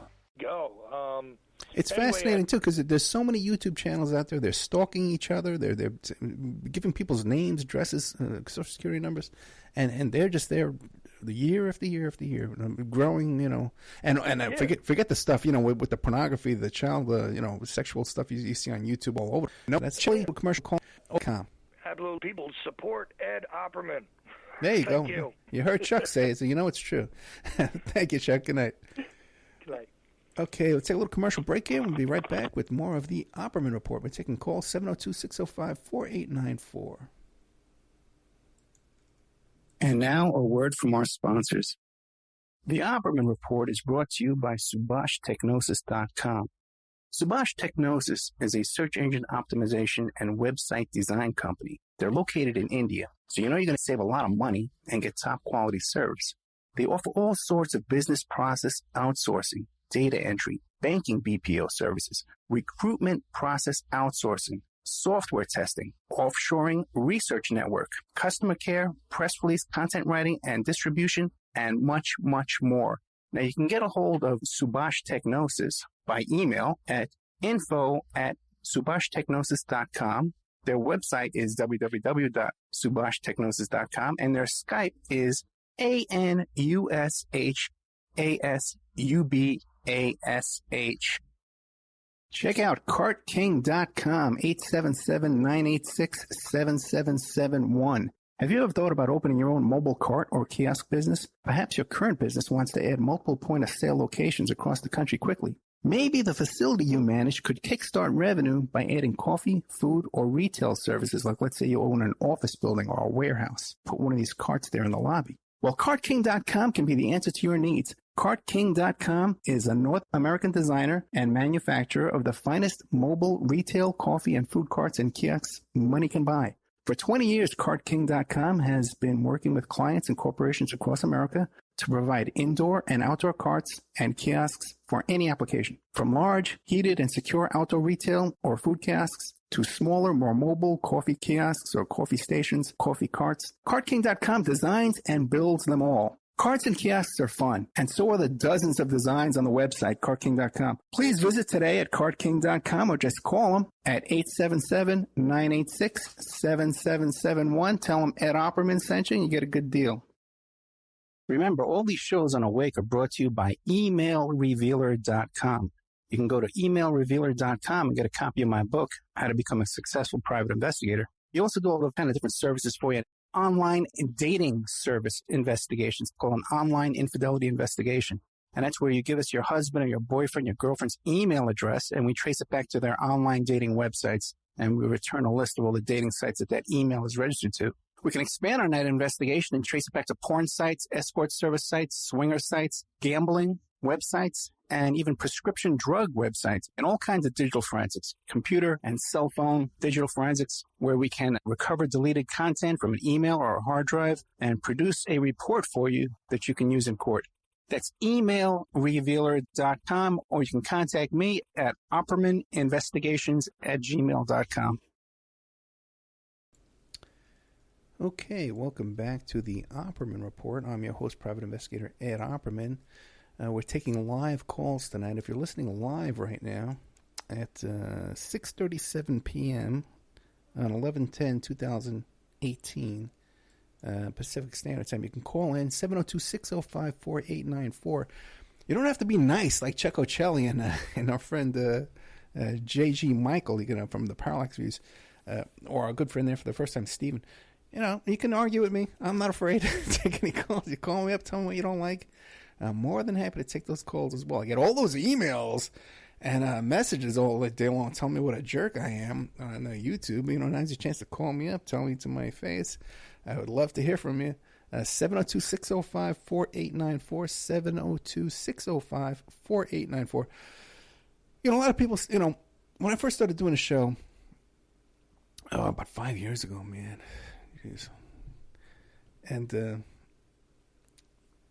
we would do the show live first on Thursday afternoons. Then they moved us to Friday nights, and then I started picking up more stations. And we would do an after show because, we had so much fun during the show, and I had a producer help me produce, and we had a sponsor used to call it. And then we started taking calls, during the last half hour, and then we would go over, and we would do what was called an after show. And where we just take calls, it was like a round table kind of thing, casual talking. And a lot of people like that, too. We had a lot of problems with that, okay? We had a lot of problems doing that, and there's a lot of reasons why I no longer do that, why I don't take calls and Skype calls with guests anymore, because we had some people that were calling in regularly, and when you do a Skype call, a three-way call on Skype, then they get the guest's phone number or the guest's Skype name, and they were contacting the guests after the show during the week and stuff like that, bothering the guests. So we had a little problem with that. So I kind of backed away from taking phone calls. But we are taking calls tonight. I've got a call coming in right now. Let's see who it is. Area code 336. Welcome to the Opperman Report. You're live on the air. Ed, you there? Yes, I am here. 336. How are you? Hey, it's me, Brookshire, man. Hey, Josh Brookshire, how are you? Hey, did you hear we used your clip tonight? Did you hear it? Yeah, I just I just got off of work. I'm literally about to turn the key on the ignition of my car and turn on the heat. But yeah, man, I caught it as I was finishing up work here, man.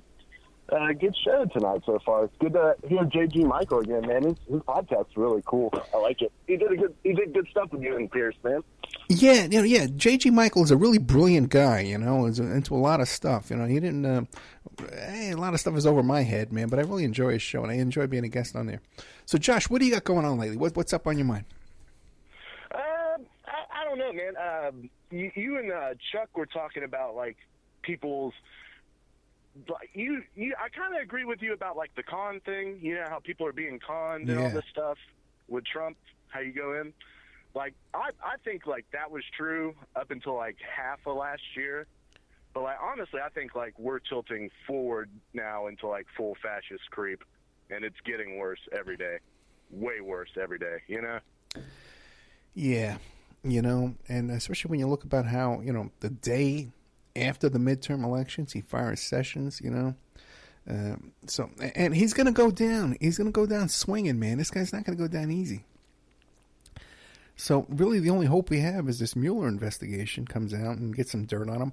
But one thing I know for a fact, and when we were talking to our first guest tonight, Stephen, about the whole Epstein stuff, is that Mueller is not looking into that Epstein stuff. He's not looking into any of that. They're giving Trump a pass on all that stuff.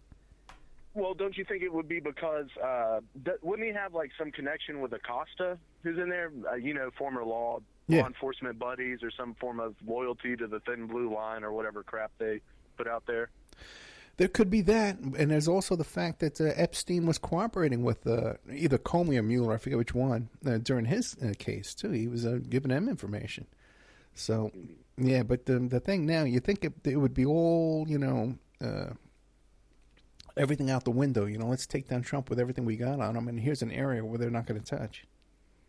Well, here's the thing that gets me about it is, like, the libs, you ain't a liberal. I ain't a liberal. You convinced me. Other people have convinced me I'm down with the socialists. You know what I'm saying? Like, You know, we have to have some form of workers' rights and egalitarianism in this country.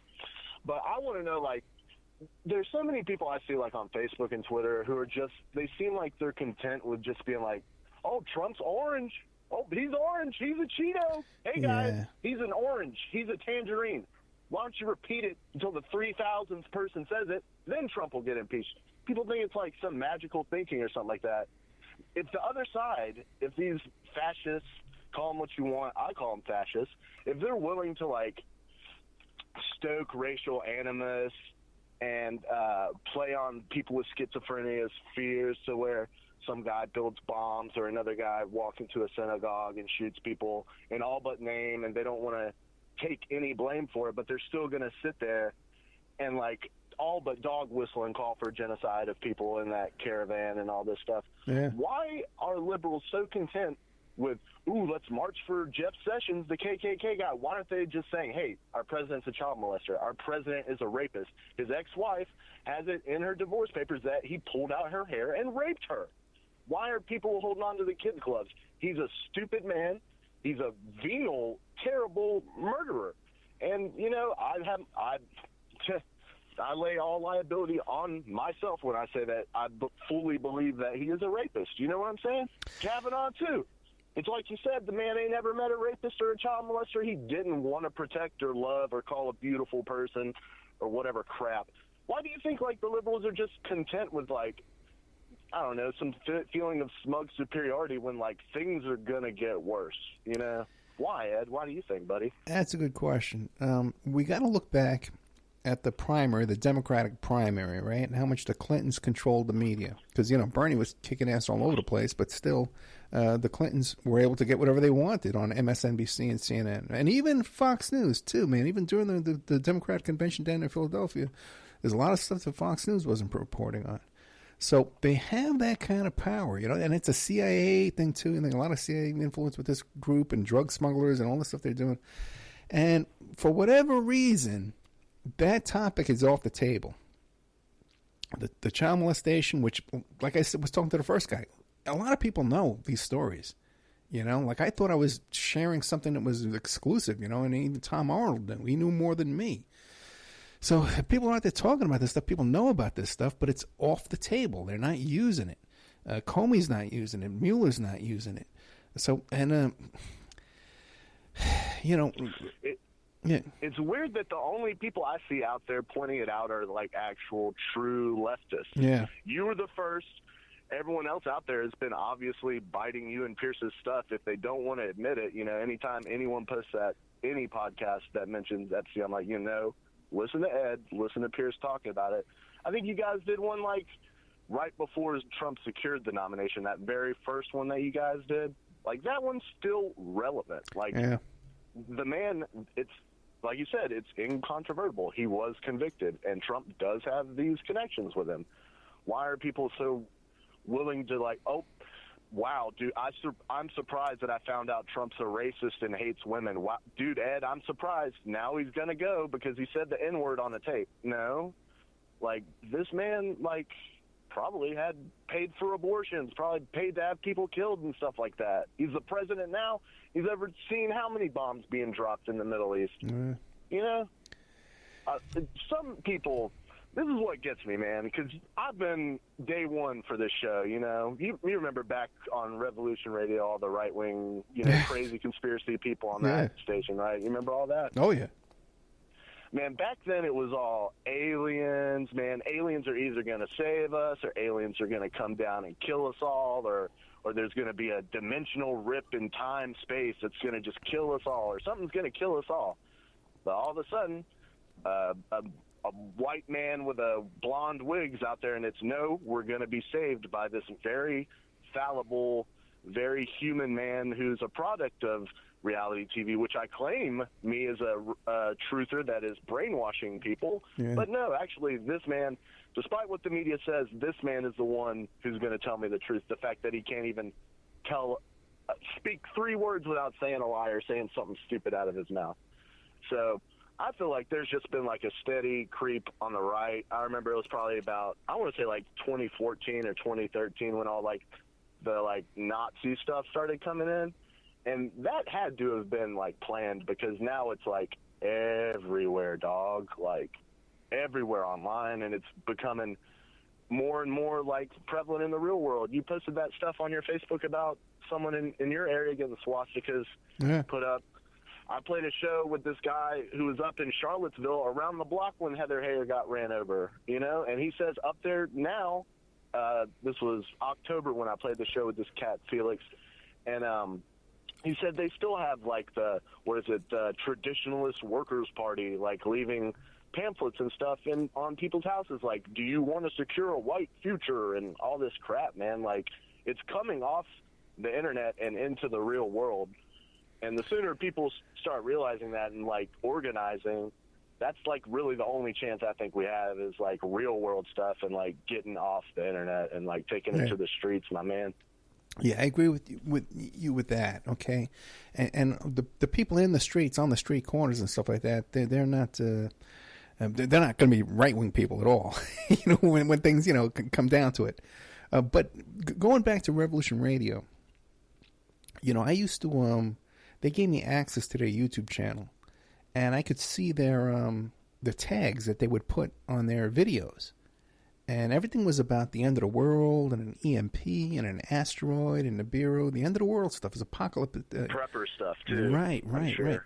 And I noticed that they were creating a funnel to suck in gullible people to follow that, that kind of conspiracy theory, the end of the world, stuff like that, and manipulate those people and pick their pockets, And as time went on, and I saw what happened with Bundy Ranch and those folks over there, they were definitely promoting false information, that was getting up there to the people at the Burns sanctuary, that bird sanctuary up there in Oregon.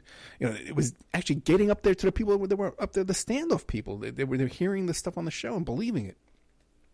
Mm-hmm. I saw all that, and now I know, experiencing more and more of this alternative media and these people involved and stuff like that.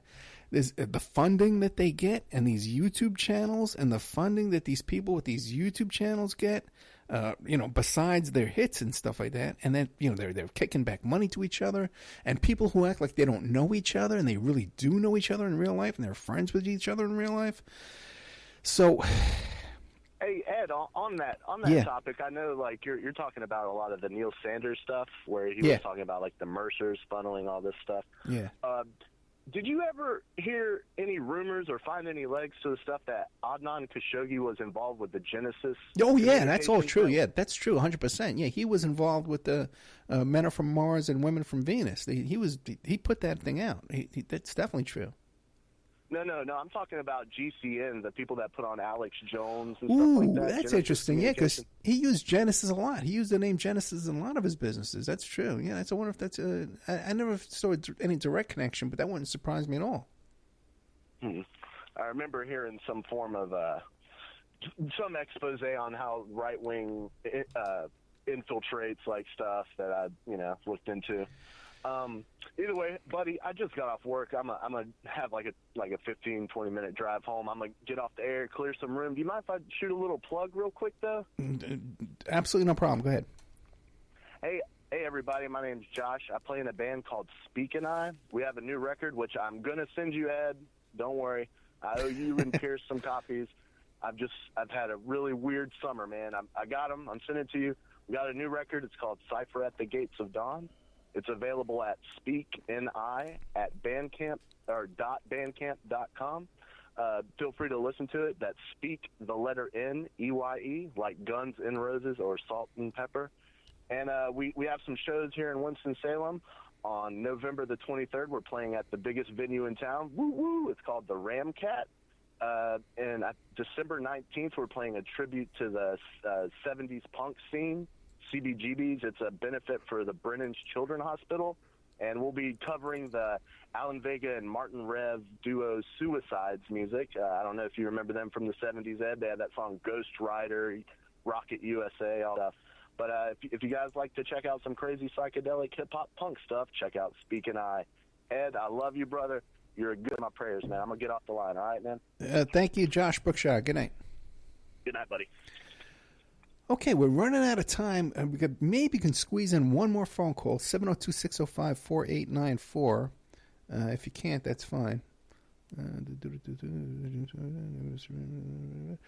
Okay, you listen to the Opperman Report.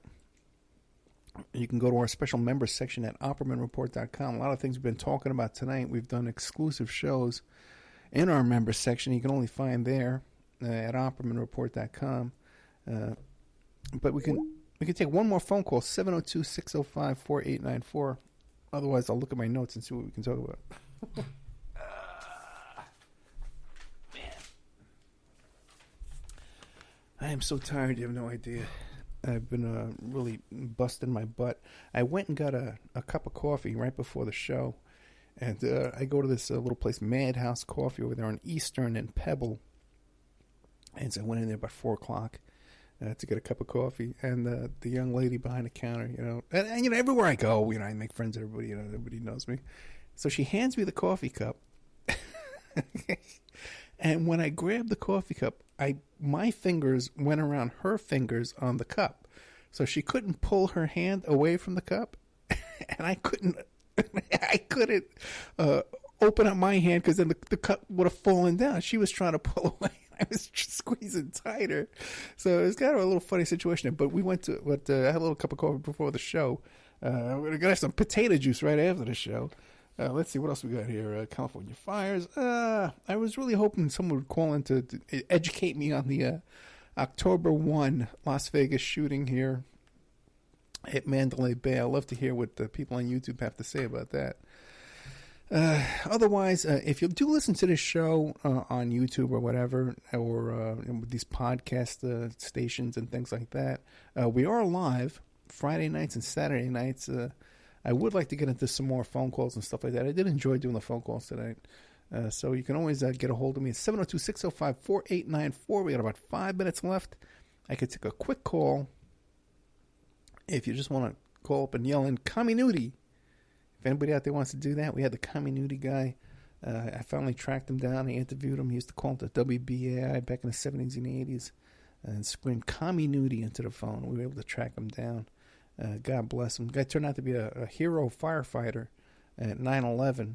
Rescued some people, broke a bunch of ribs, and then wound up with all these ailments and illnesses from 9/11 rescue work. God bless him. Gerard, I think his name was. I forget his last name. But we know him as the Community guy. All right, we'll take one last commercial break, and then I'll go to bed because I'm really tired. Be right back after these messages. And now a word from our sponsors. The Opperman Report is brought to you by SubhashTechnosis.com. Subash Technosis is a search engine optimization and website design company. They're located in India, so you're going to save a lot of money and get top quality service. They offer all sorts of business process outsourcing, data entry, banking BPO services, recruitment process outsourcing, software testing, offshoring, research network, customer care, press release, content writing and distribution, and much, much more. Now, you can get a hold of Subhash Technosis by email at info@subhashtechnosis.com. Their website is www.subhashtechnosis.com, and their Skype is ANUSHASUBASH. Check out CartKing.com, 877-986-7771. Have you ever thought about opening your own mobile cart or kiosk business? Perhaps your current business wants to add multiple point-of-sale locations across the country quickly. Maybe the facility you manage could kickstart revenue by adding coffee, food, or retail services, like let's say you own an office building or a warehouse. Put one of these carts there in the lobby. Well, CartKing.com can be the answer to your needs. CartKing.com is a North American designer and manufacturer of the finest mobile retail coffee and food carts and kiosks money can buy. For 20 years, CartKing.com has been working with clients and corporations across America to provide indoor and outdoor carts and kiosks for any application. From large, heated, and secure outdoor retail or food kiosks to smaller, more mobile coffee kiosks or coffee stations, coffee carts, CartKing.com designs and builds them all. Carts and kiosks are fun, and so are the dozens of designs on the website, CartKing.com. Please visit today at CartKing.com or just call them at 877-986-7771. Tell them Ed Opperman sent you and you get a good deal. Remember, all these shows on Awake are brought to you by emailrevealer.com. You can go to emailrevealer.com and get a copy of my book, How to Become a Successful Private Investigator. You also do all the kind of different services for you. Online dating service investigations called an online infidelity investigation. And that's where you give us your husband or your boyfriend, your girlfriend's email address, and we trace it back to their online dating websites. And we return a list of all the dating sites that email is registered to. We can spend that investigation and trace it back to porn sites, escort service sites, swinger sites, gambling websites, and even prescription drug websites, and all kinds of digital forensics, computer and cell phone digital forensics, where we can recover deleted content from an email or a hard drive and produce a report for you that you can use in court. That's emailrevealer.com, or you can contact me at oppermaninvestigations@gmail.com. Okay, well, welcome back to the Opperman Report. We're out of time, so no more phone calls, please. Okay, please, if you're not listening to this show live on Saturday evening at 7 p.m. right now, please don't call in during the week or during a repeat. I'm not going to answer the phone. I'm not going to answer this line. Thank you so much. If you enjoyed the show, be sure to support us at oppermanreport.com. That's where we have our member section. Exclusive content, exclusive shows, videos. We just put up a new interview up there and some new content. We put up the video from Sandra Goode and Amy Tarkanian up there. See, and the video is worth it all by itself. But a lot of great content up there to keep to support the show, keep us going, keep us on the air. Because we want to expand and get on more stations and things like that. So we do need your support. So if you like what you're hearing, you like what we're doing, you can go to oppermanreport.com and give us a little donation too to help us expand and grow and pay our bills. Thank you so much. I enjoyed the phone calls. Next time, if you want to argue with me and fight with me too, I'm willing to do that. You want to meet me outside behind the schoolyard, I'll fight you there too. All right, guys, good night. Thank you so much. Josh Brookshire, Chuck Ocelli, J.G. Michael from the Parallax Views, Shelley Report Effect, and also to our first guest, Stephen, from the New England up there. Great content, great calls. Thank you so much. Good night.